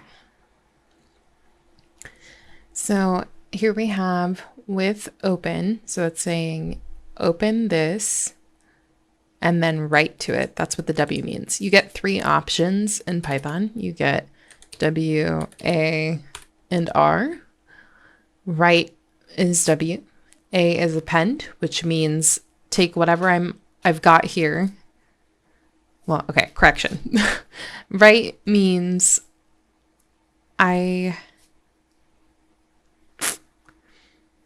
Write means you want to write to the file and completely clear out what's already existing in the file. So if there is no file, go ahead and create a new one. But if there is already stuff in a file, completely clear it out. I only want what I have here to be in there. The A is for append, which means take what I have and add it to the end of the file. Append it to the end of the file the same way that we append a list. So just add something to the end of the current running file. And then R means read. And read is unique because you can read things in from an external file. That's the only setting that will allow you to read in from a file. So that's the difference between read, write, and append. But here we're assuming that hello world.txt does not exist yet. And we're saying, well, we're not assuming, but I know here that I don't have that file. But what we're saying really is with this file open, using the name file as the variable for it so that I don't have to write this out every time, and saying like, oh, it's a string. This is a string, but it's the name of a file somewhere in my computer. Either locate that file or create it if it doesn't already exist. File.write, so find this file and then write hello world and keep my text to it. So let's save it, run it, see what it does. Oh, it didn't like it. Okay. Oh, my bad. This needs to be a string. There we go. There we go. And then now what we can do is we can print it out. So let's go ahead and say with open hello world. You know what? Actually, let's go ahead and modify what we have here, because assuming that this worked, we should be able to use our file now, right? We should be able to read from it because it should have permanently saved it. So let's go ahead and use R and then take these out because we're not going to be able to write to it while we're in read mode. But we can go ahead and say content equals file.read, and we're going to do .read and the whole file. We want the whole thing read, so just read the whole file. But we could put in that function takes arguments like any other function. So we could give it how many lines we want it to read or other parameters. And then we just print out the content that we get. Let's go ahead and do that. And there it is. And we didn't tell it to separate them. Like, I know they were separate lines in our write, but because we didn't put an end line in them, they all got written on the same line. So you would need to remember to include that \n if you wanted to have separate lines for those guys. So there are technically other ways that you can open a file in Python, but I really wouldn't recommend it because once you open a file, you have to remember to close the file. If you forget, then you will have issues using that file later on in the program if you do end up needing to use it because it's still open. So if you're already reading with it, you can't write with it. Or if you're already writing with it, you can't read with it. There are certain things that you might need later on and you'll have to remember to close it. But in with open, it just closes it automatically. So that's a big advantage. There's another type of file called the CSV. So if you wanted something more structured, like it has like rows and columns, sort of like a spreadsheet, a CSV is perfect for that. CSV stands for comma separated values. So you would have something like cat 15, oh, I wrote 13, whoops, or James 22 or 33, that's fine too. But the comma is what's separating the two values. Usually there's no space like that. So we would use the CSV module instead of really messing with entering it manually like that because it's a little bit weird. Let's go ahead and import CSV here. So I'm going to delete this guy and say import CSV. And CSV is a native Python function, so we don't need the .py like we would if we were writing with a different module. And then with open, yeah, we can write something new, but I do need a string here. Let's go back to our grade point booklet. And then I'm going to go ahead and add in a new line for the argument, just because sometimes CSVs can get a little bit wonky with the way that they start a new line. Like we saw that the last program that we wrote didn't start a new line, right?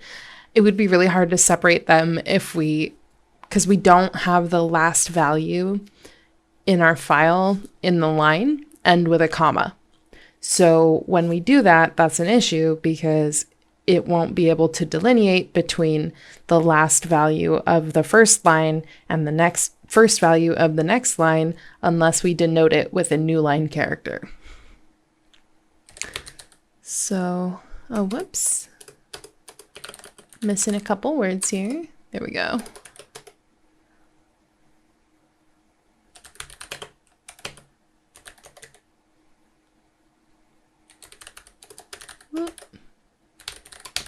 Okay.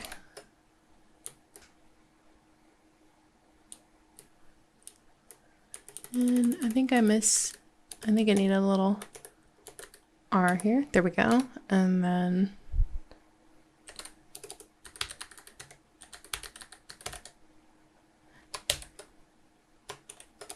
We can do a title up at the top if we want to. I'm going to go ahead and do that because you know I'm all about that readability. But we are also, whoops, going to use a list here. So we need that. And that's just so that it understands where the beginning and the end of a line are. There we go. And we can do that. Since I have a few different ones, I'm going to go ahead and do this. Although, remember, you can always use a loop for this. So in this case, what I would do is I would take an input, say you had someone entering a bunch of names and grades. I would say, go ahead and enter the name and then the grade. And we would just structure it. Might be good for me to show you how to do that just because it's a little hard to visualize. So let me finish this up and just show you what we're looking at here. So we've got writer. The writer is csv.writer using file as the file for the argument. Writer.writeRow, and then it's writing these rows. Now, let's say that I wanted to take an input. I could say name equals input. Please enter the name that goes here. And then I would probably need a list for this one. It might be a little more complex, but it would be like gradebook equals, because if you look here, this is structured with a list with 2 strings, right? So we would have gradebook, and then we would say, we would do the same with open process, but we would have an input up here and we would say for line in file, right? Or for item in gradebook, and you would take in the grades, and then first you would take the name and you would append the name to the list, and then you would take the grade and you would append the grade to the list, and then you would write that whole row to it after it had been completed. But instead of having it this way, you would just have the name, you would have gradebook as the thing here, because you don't need, this is a literal list, but you don't need a literal list. You could get away with having a variable name and referencing that variable instead of directly referencing your variables here. So now that we've gone ahead and written to a CSV, which we haven't actually tested yet, but I will go ahead and test that for you. So we run it, it didn't complain. Excellent. Did not in fact blow up. Let's go ahead and read. So we're gonna use the same process because I quite like my with open. I really suggest using it. There's my with open. And then we're gonna say reader equals, oops. Same process as we did with the writer. And it really is just like, oops, just like English here.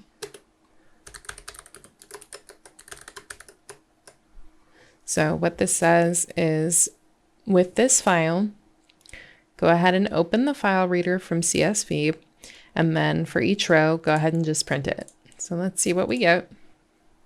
And there it is. We have all of our individual lists. And if you were to write it the way that I was talking about earlier with a, not a literal list, but a variable list, it would still act the same way because these are lists and we would still be writing a list even if it wasn't written up the same way. So now that we've talked about this, let's talk briefly about binary files. First of all, I think it's important to talk about what binary is exactly. So when you think about a computer, how does it store its data? Like, I'll use what my professor always used to tell me and all of his students. If I were to take my phone and break it open, what do you think it's running on? We all say that it's running on binary, right? And binary, that's true. Binary is a series of ones and zeros, but if you were to break open your phone, you wouldn't have ones and zeros falling out. You would have electric current. Binary is an abstraction of that electric current. And the 0 in binary, you have two options in binary, which is why it's called binary. There's two. You got 0 and you got 1. And the 0 means off and the 1 means on. So basically, binary is the most low-level form of file communication that we have to a computer. It's saying store this as an off signal, store this as an on signal, and then the computer uses that as its base language in the background. So everything that you see here on my screen, on your screen, on YouTube, or wherever you're watching this, it's in binary, believe it or not. It's all just zeros and ones. It's all just electric current, which is one of the coolest, most mind-blowing things about computer science to me. But anyway, I digress. Binary is super interesting. And if you want to store something that's not just a typical number or text file, you're going to do that in binary. So it's a little fancy. I'm not sure how much we're going to use it, but let's go ahead and just take a little peek at how you would write to a binary file if you wanted to, because the process is a little different, not that much different, but a little bit. So let's go ahead and say with open again. Now, instead of our txt that we've had in the past, our file extension is going to be different here. So I'm going to say binary file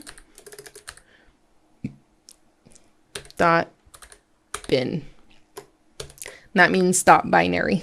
So if you ever see a dot bin file, it means it's in binary. That's how that is being communicated. And then the one thing that's going to be different is we're going to do WB instead of just W, which means write binary. And then I'm going to go ahead as file. This is all normal as expected. And then we need to tell it that it's going to be binary again. So there's that B. And then, whoops. Let's go ahead and save that. Run it. And that's great and all, but we don't know what it did. So let's go ahead and read binary. And then refer to our previous stuff here and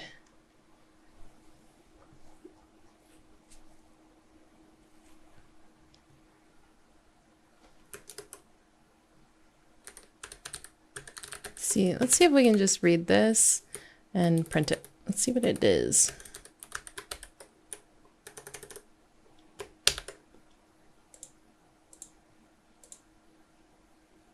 There it is. So it found it and it knows that it's binary, which is what this B outside of the quotations means. So if it was writing it to a file, like as a string, it wouldn't have the B or the quotation mark and then the actual string in it. It would just have the actual string.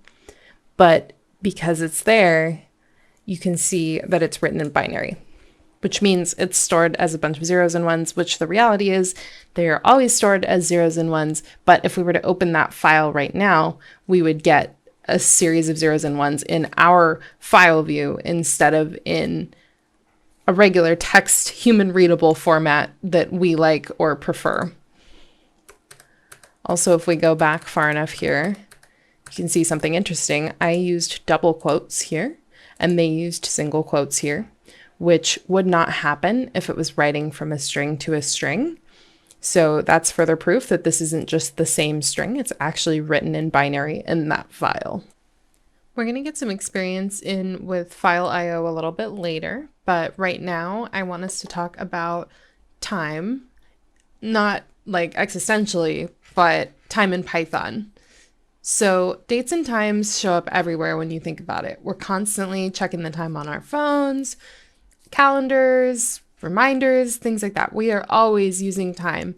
And luckily Python makes it super easy to work with them with a tool called Datetime. Datetime is built in to Python, but it's an outside module, not literally an outside module, but it's native to Python. So we're going to say import datetime, like that.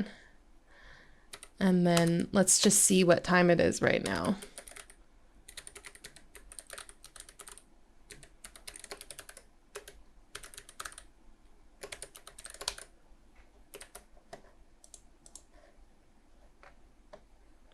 And we can see exactly when I'm doing this, but that's kind of an interesting.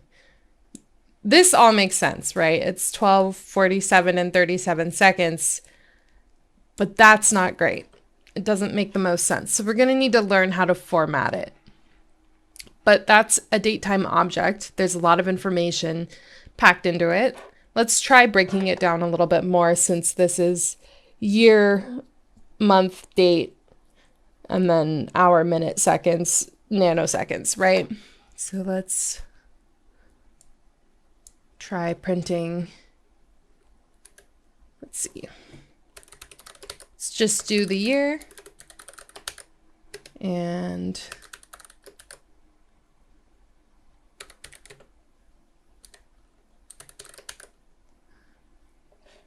try something like that.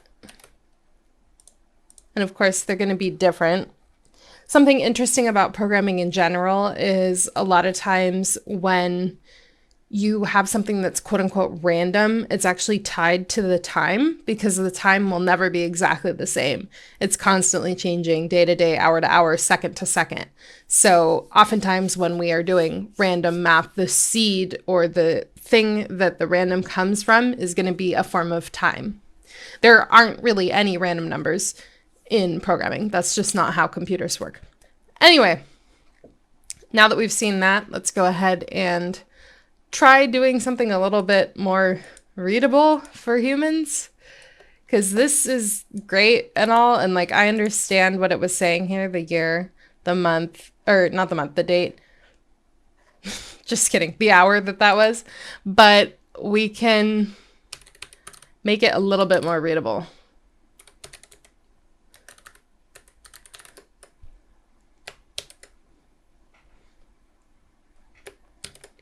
So remember how we did that formatting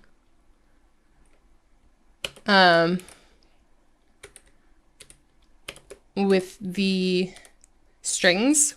Yeah, we're going to do the same thing. Whoops. With datetime. So let's run that, see what we get. There we go. Now that is a little bit more readable. April 20th, 2025. We don't need to write the whole thing out. And let's try the time. What about the time here?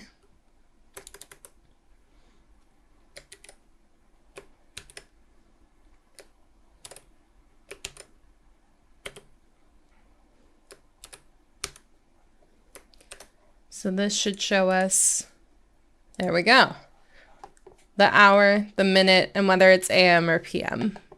So you can see I'm not doing this because I could have been doing it at like 1 a.m., right? But I'm not. I'm doing it at like lunchtime. So now you get a more human readable version of what you're working with here.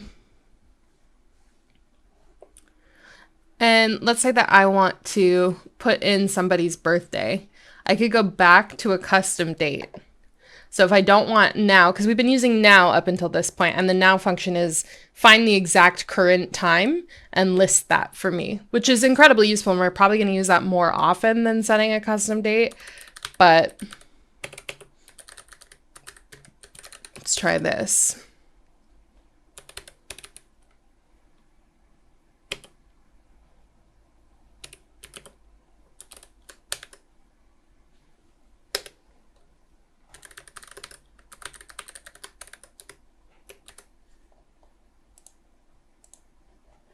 So you can see this isn't today, this isn't now, but it's created a date for me, the year, the month, the date, the same way that we had it here, just from a previous date that already existed.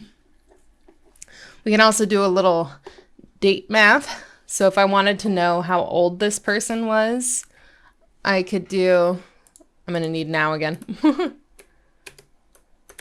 I could use today.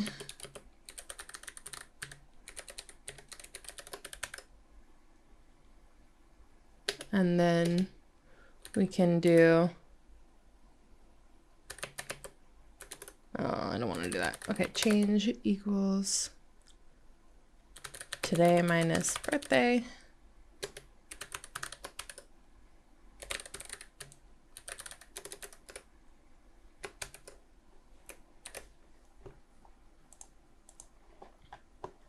So you can see they're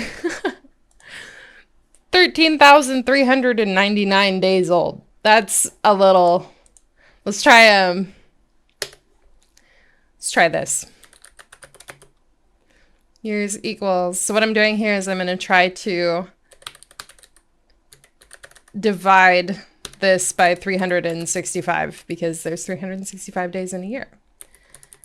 And hopefully this will give us a little more human readable, which we could also do with our formatting, right? We had the years formatting. Okay, 36 years. That sounds about right.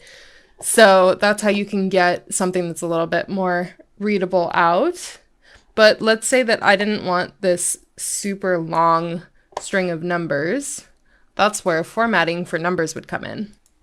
So this format is okay and all. I mean, we've got 36 years and 2/3-ish of a year, but honestly, in my opinion, we really only need these first two digits here. I understand that 9 could be relevant to us, but it would only round this up to a 1, and then there's just no way that that would impact the year further. So in my personal opinion, we should just try to round it to the first 2 decimals. And this is going to be rounded the same way that we can round all of our other numbers. So if you have something like cents or seconds even, or minutes, things that would normally be to 2 decimal places, here is how you would go about it. You've got 2 options. You've got the round function and you've got Fstrings, the same way that we formatted our strings when we were working with those. So let's go ahead and say, like when we were putting a variable in and referring to that variable. So let's try using the round function. So to do that, we're just going to say round, just a keyword, years, and then to what digit. So you can see here what we're saying is round the variable years to 2 digits, and then I can do a comma and put years like that. But just for simplicity's sake, I'm going to leave it like this. And then let's go ahead and print another one. And this is using the F string.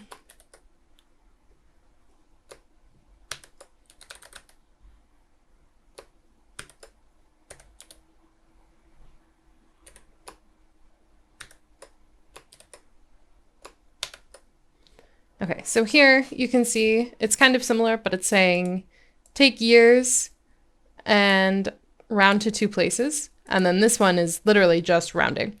The difference here is, if I had to guess, this is probably going to say 71 and this is going to say 70, because this is telling it, oh, round. So look at the next digit and then round.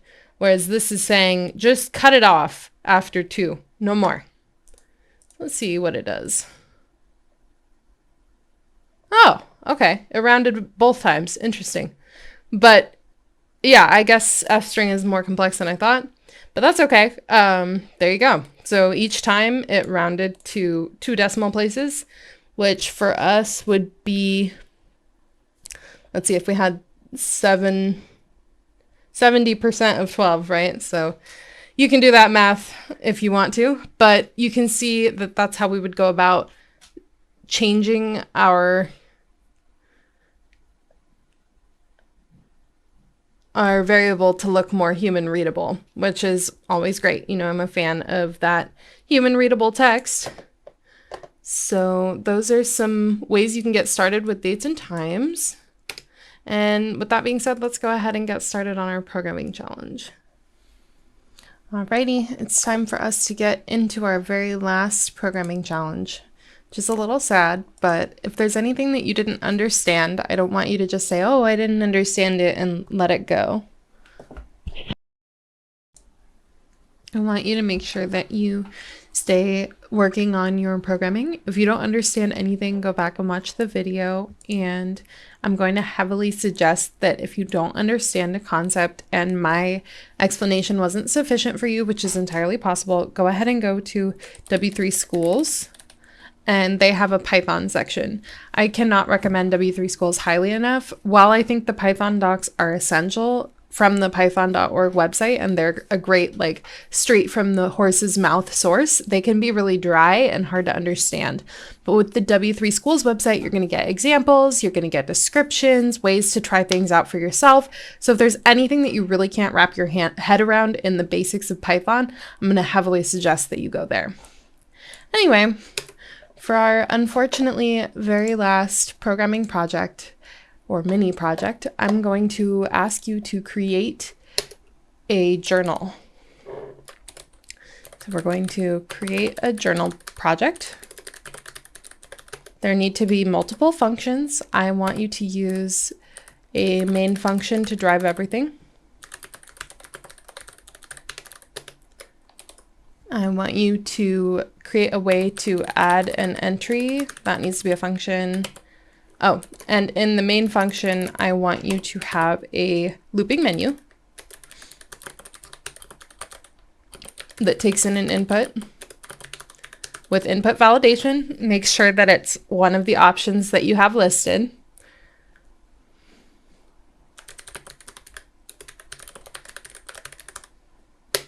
The options are add an entry. Let's see. Read an old entry. Well, let's just read all entries.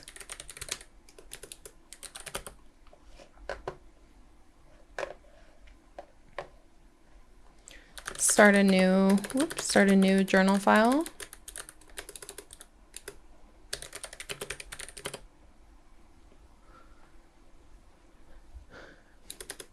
Yeah, let's start with that. So add an entry, read all entries, start a new journal file. It doesn't have to be in that order. I'm probably going to start a new journal file, add an entry, read all entries in that order. And I want to, when you add an entry, you need to take the datetime in and automatically record it. So I want you to automatically write that to the file in addition to the entry that they have entered. So in the entry, take an input for the entry. And then write the datetime and entry to the existing file.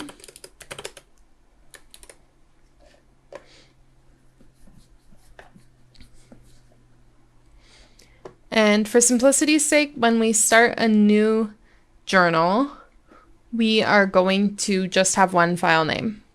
So the hard file name is going to be, I can't spell, journal.txt. And when you do that, you can just write the top line, the subject line, which is journal created by, and then an F string for the name of the person. Alrighty, so go ahead and pause the video and think for a while about this one because I know I've asked a lot of you. So hopefully you've taken some time to write out your solution, and it's important to note that anytime you have directions for how a program works, there's a lot of room for rigidity and also a lot of room for potential misunderstandings or miscommunications in how something is written. So if your answer isn't exactly the same as my answer, but it does all of the things that I've asked you to do, that's awesome. It's great that you followed it to the letter of what it was saying, and that can be a really tough skill to learn with programming, which is that you have to take it very literally and do exactly what the person is asking. So let's start with starting a new journal.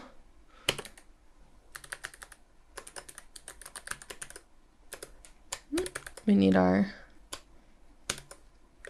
For simplicity's sake, I'm just going to go ahead and take in a simple input here.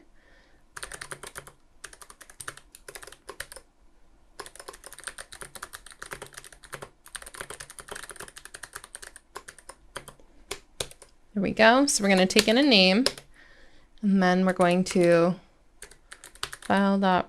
Oh, we need to with open first. My bad. Jumped the gun a little bit, but let's see, with open. And then we're just going to have journal.txt, right? That's our only thing. So when someone wants to write a new journal, it's going to overwrite all of their existing things, which you can warn them about in the main function if you want to. I might not do that just because it's not as pretty, and I'm assuming that my users know, but generally speaking, you should not assume that your users are going to know what the implications or ramifications of your program are, because users are at varying levels of intelligence and capabilities of using your program. Okay, so let's go ahead and file that right journal, and we're going to use our, my bad, we're going to use an F string here. So we need journal created by name.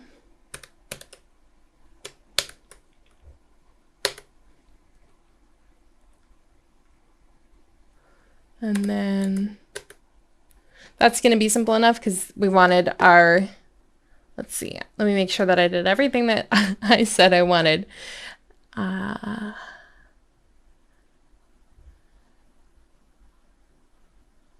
Yes. Journal.text. Yes. Journal created by, and then the name. Let's go ahead and add an entry. That was simple enough, right?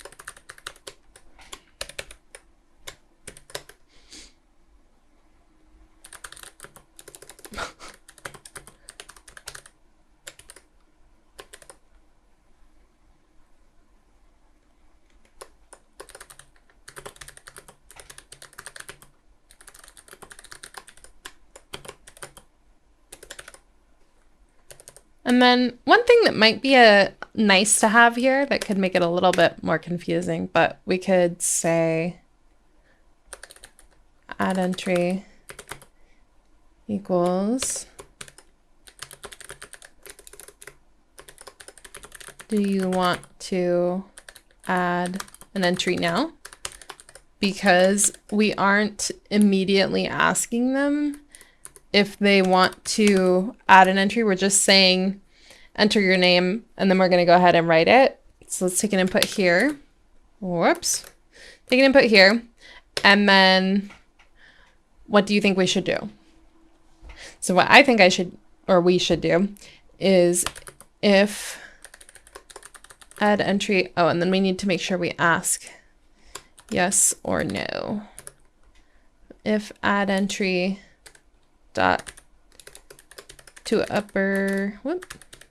And to upper is a new function, but that means go ahead and take the current string and make it uppercase so that we only have to compare to yes. So if they said yes, go ahead and jump to addEntry. And then we need to make sure we go back. Actually, no, I lied. We don't need to call main again from here because we don't want to start over. Okay. And then we need to write the date time to it, which we didn't tell the user that we needed because we don't need to ask them for anything. We can do our same now equals datetime dot datetime dot now. And then we are, in fact, creating a timestamp. Although, you know what? I didn't ask you for any particular formatting, so this is good enough. You can go ahead and do that if you'd like. Let's go ahead and say with open. We know it's going to be journal.txt because we already established that when we created our journal.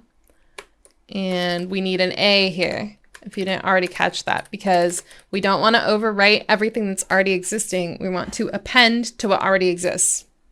Also, if you use append, you can use append without knowing whether or not a file exists. Like, it's not going to crash and burn if you append to a file that doesn't currently exist. It will just add what you wrote to the file. And if there's nothing there, it'll just add it there. And if there is, it'll add it to the end. So in my opinion, it's safer to use append pretty much always, unless you know that you don't want whatever's currently existing in the file, like you're, say, restarting the program and you need fresh inputs, stuff like that. But yeah, just be aware of the fact that you don't always want to overwrite what's currently existing in the file. So let's do that. As file, same process. It's pretty common for programmers to use the variable name file, just because stylistically it makes the most sense. File.write, but you don't have to. Let's do a F string, and then we've got now, and oh, just kidding, now, and then entry. And let's go ahead and add in a little \n here, just so that we have some spacing that makes sense, because we want to make sure our spacing is easy to understand and it prints out in a way that is human readable. And now we're going to print your entry was saved, or something along those lines. I would probably say your entry was added to the file. Changing my mind here. Just because, yes, it was saved, but it also wasn't saving over anything else. It was added to what was already existing. And now that we've done all of that, let's go ahead and read in our entries. Also, when you look at this, you're thinking about how the whole system should work, right?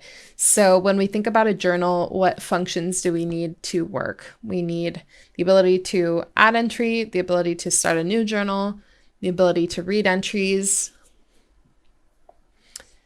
We probably could give them the option to delete it, but in this case, I think it makes the most sense to just leave these options, because I guess they could always overwrite it with that startJournal function, right? So it's okay if it's not perfectly deletable, I guess.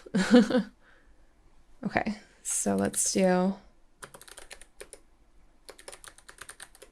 read entries. And let's do a try here, because it's okay if you didn't do this, but it could break.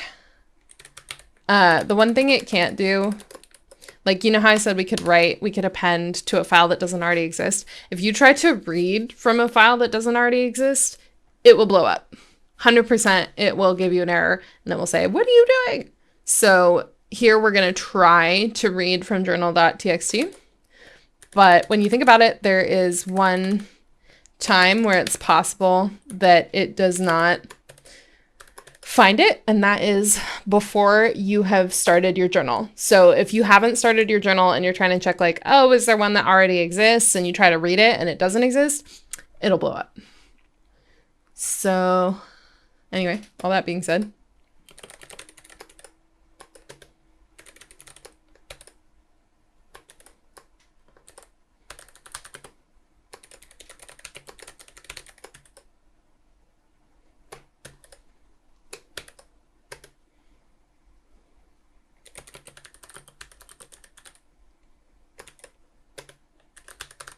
oh, and then I'm going to talk about something that we haven't talked about just yet, which is .strip. So .strip will go ahead and strip whatever's on the end of the line off of it. So we have, what we're doing here is we're looking at each line in the file as its own individual thing. And then the end line that was already existing is going to get stripped away because we don't need it anymore, because this print statement is going to add an end line in. So since we don't need that, we're just going to go ahead and strip it off of the end. And then once we're done with this for loop, we have looked at every line in the file. So we're just going to print end of file. Normally that's something like that gets printed. And then here we are at our fancy except. And the exception here is going to be file not found error, which is kind of long, but it makes sense, right? It explains exactly what the error is. You did not find the file. And then we're just going to print no journal found. Please start a journal before reading. Boop. Let's go ahead and move on to perhaps the most complex section of this program, which is the main function that's driving everything, because I did ask you for input validation and I asked you to create a looping menu. So there's some new things that we haven't seen before, or we have seen them, but not super in depth.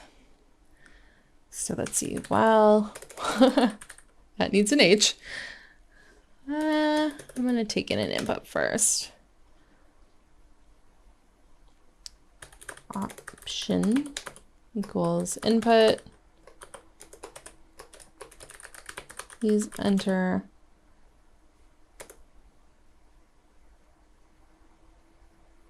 okay, yeah.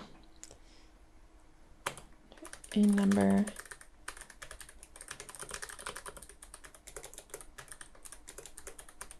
Or Q to quit. So we're gonna do this, but I actually don't want that here.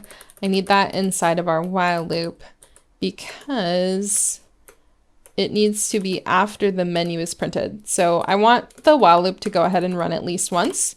So I'm going to do option equals empty string and then while option not equal to, and let's go ahead and do to lower.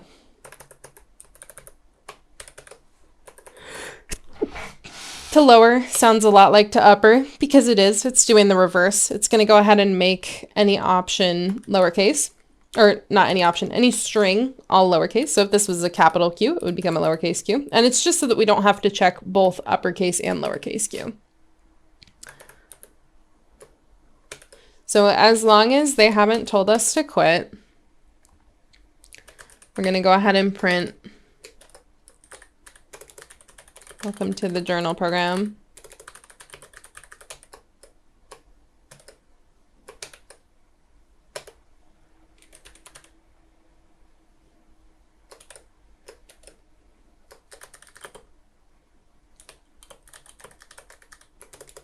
I'm going to make a menu. So I'm going to say one.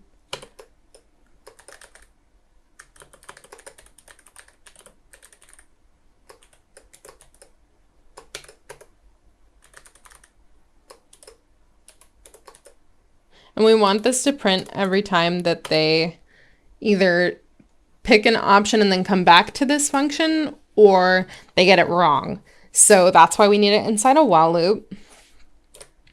Oh, no.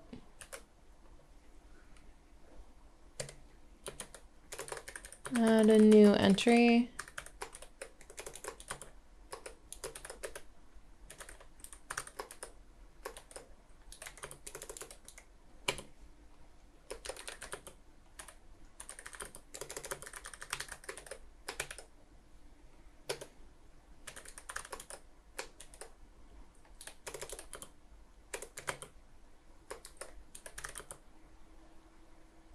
So since I'm doing the option 4 here, just to make it a little bit more like a menu, let's see, I'm going to go ahead and add in and option not equal to 4, the string 4, because that's our other way that they said they could quit. So we're going to do that. And then if you've written in other programming languages, you may have heard of a switch statement, which is when you have multiple options at once, you can kind of do like a switch, you get blocks. And we don't really have a switch statement in Python. We just have if and elif and else acting as if they were a switch. So we're going to write something similar to that. So if option equals 1,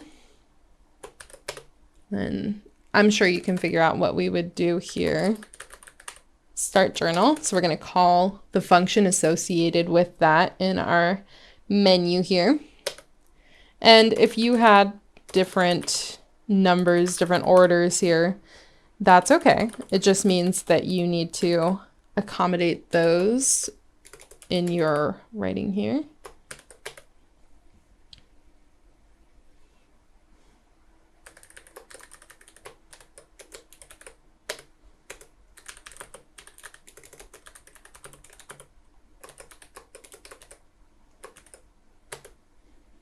Could I technically put 4 there? Yes.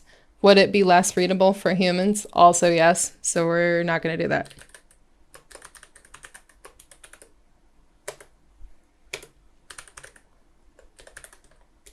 No.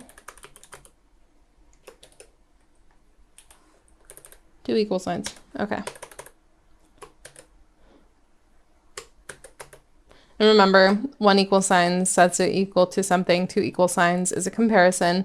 Luckily in Python, it will tell you, it will be aggressive about it and say, did you mean to do that? But in like C++, it'll just set it equal to that. And then the if statement won't execute all the way, which is fun. Anyway, let's do option 4 here.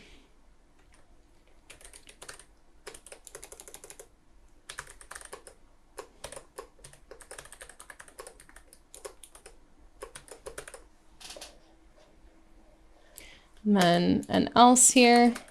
If they didn't do 1, 2, 3, or 4,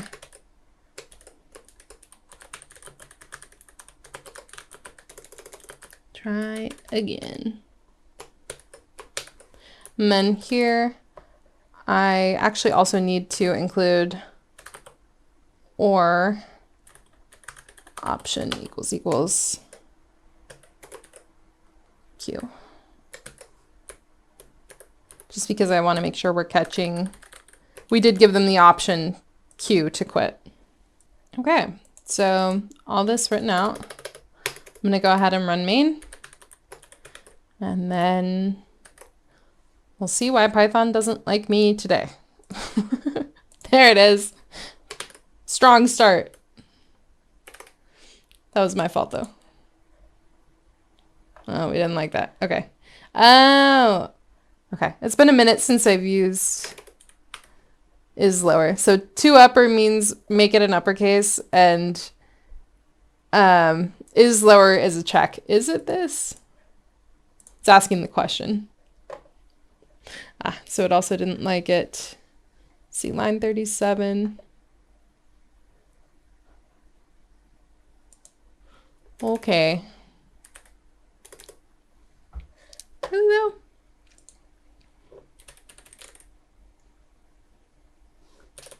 I don't think that's true.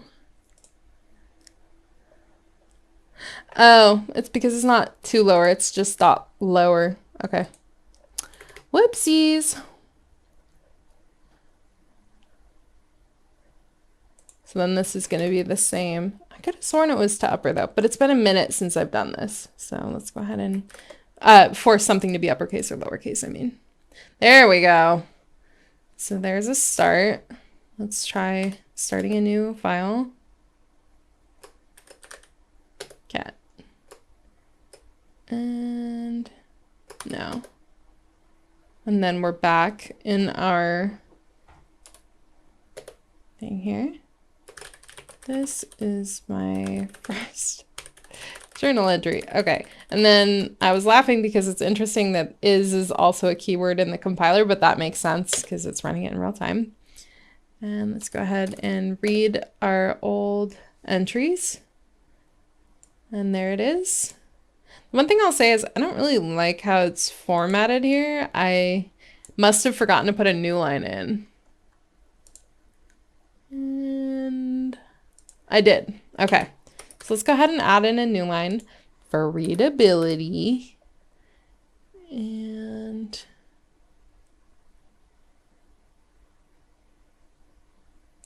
You know what? I'm going to be extra fancy. I'm going to add in a new line after now as well. So when we run this again, I want to start a new one. Okay, so I'm going to go ahead and write a new one here because we want to restart. We need a new file. Cat. No. We're going to add a new journal entry. New first entry. You don't have to be that creative about what you use for your test stuff, as you can see. Let's read our old entries. There we go. This makes a lot more sense. And then this end of file is not a part of the file. These are part of the file. So you can see we led with letting them know this is what's in, and then this is the end of it. And what I want to do is I want to go ahead and add an entry just to see what our formatting is going to look like. So let's go ahead and read that in. And you can see it says, here's the beginning, journal, date time, entry, date time, entry. So it's only writing this journal created by Kat once, as long as we are starting the journal once. And realistically, you're only ever going to have one of these because you can only write once, otherwise it'll overwrite what's already in there. So you're only ever going to have journal created by blah one time. That being said, let's go ahead and quit because I think we've done everything we want to do. And then it says goodbye and it quits out. And I'm going to run it one more time because I realized I did not test our input validation. So let me put a G and see what we get. And it did not like that, but it didn't break. It just said, give me something else. Give me something that makes more sense. Let's say, Vichy. There we go. Didn't like that either. At 5, did that break? No. And that's one of the ways that you can test. And let's go ahead and read, make sure nothing's been blown up. There we go. Still the same entries and it's reading from that file. And then what's really cool is if I were to close this, yep, go ahead and kill it and close this.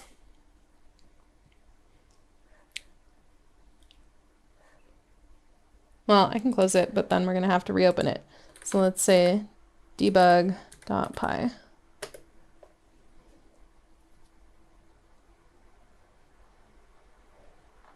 It's going to take its sweet time to think about it. But yeah, it'll be pervasive. That information is still going to be available. Oh, now it's opening in PyCharm. Welcome to PyCharm. No, well, y'all, I guess that's everything. We made it to the end of our Python journey together. Whether you've been following along this whole time or you just came in for specific advice, thank you for stopping by. It's been pretty fun for me. I know I've made a bit of a mess, as you can see, but I love getting my hands dirty and most importantly, teaching you guys how to get your hands dirty and start playing with Python a little bit. I know I spent my first semester of Python literally crying my way through it and just trying to figure out what was going on. So if you've made it this far, congratulations. Stick with it. It's going to get less traumatic over time, I promise. But in the meantime, let me give you some quick pearls of wisdom. First of all, you need to stay curious. You're going to get bugs. You're going to have syntax issues. It's okay to have that happen. Just keep messing with it, keep hitting those errors, and most importantly, read the errors that you get and work with them. If you really want to learn, my next pearl of wisdom is you got to build stuff. Find projects that you kind of like, find weird things. I wrote an entire Discord bot in Python that literally would just respond to people's messages with silly responses, and it was honestly one of the most educational things I could do because I just kept building on it and expanding and learning more. So keep trying new stuff and giving it a shot. Finally, don't ever stop learning. Don't give up on what you're learning, because if you give up, then you'll never be a programmer. But if you keep trying, then you were always a programmer, because that's the programmer's way. Really just being tenacious and never giving up and pushing until you find the answer. Next, it's okay to break your code. you should try things that you think might cause an error. Just give it a shot. You could see some of the stuff that I was doing here. I was like, oh, I think I know what I'm doing. And then I tried it and it broke. And maybe that's true in another language, but it worked out here, right? It was all okay. It didn't blow up. So it's okay to break your code. Just understand where you're coming from, because the best developer is going to be someone that knows how to Google, knows how to ask questions. The most important thing is not that you're all knowing. The most important thing is that you understand how to find the answers to the questions that you have. And finally, you don't have to be perfect to be a programmer. You're going to make mistakes like I did here. You're going to have to learn trial by fire a little bit, but it's really okay. Just keep it pushing. Anyway, if you're still hungry for more and you want to keep learning, you might want to try out LeetCode. It can be a little bit traumatic and it's going to be hard at first, but it will force you into some new projects. It's free and it's easy to learn. I would also ask the internet for projects if you're just feeling bored, but if you think of something that you think would be fun, definitely go try that out. Anyway, thanks again for learning Python with me. Whether it's your first step or you're just coming in for one tip, I hope this gave you the confidence to keep it pushing. You got this. I know you got this. And if you ever need help, just come on back to the video or Google it or find W3 schools. I promise you the libraries and the information is not going anywhere. See you later. Happy coding.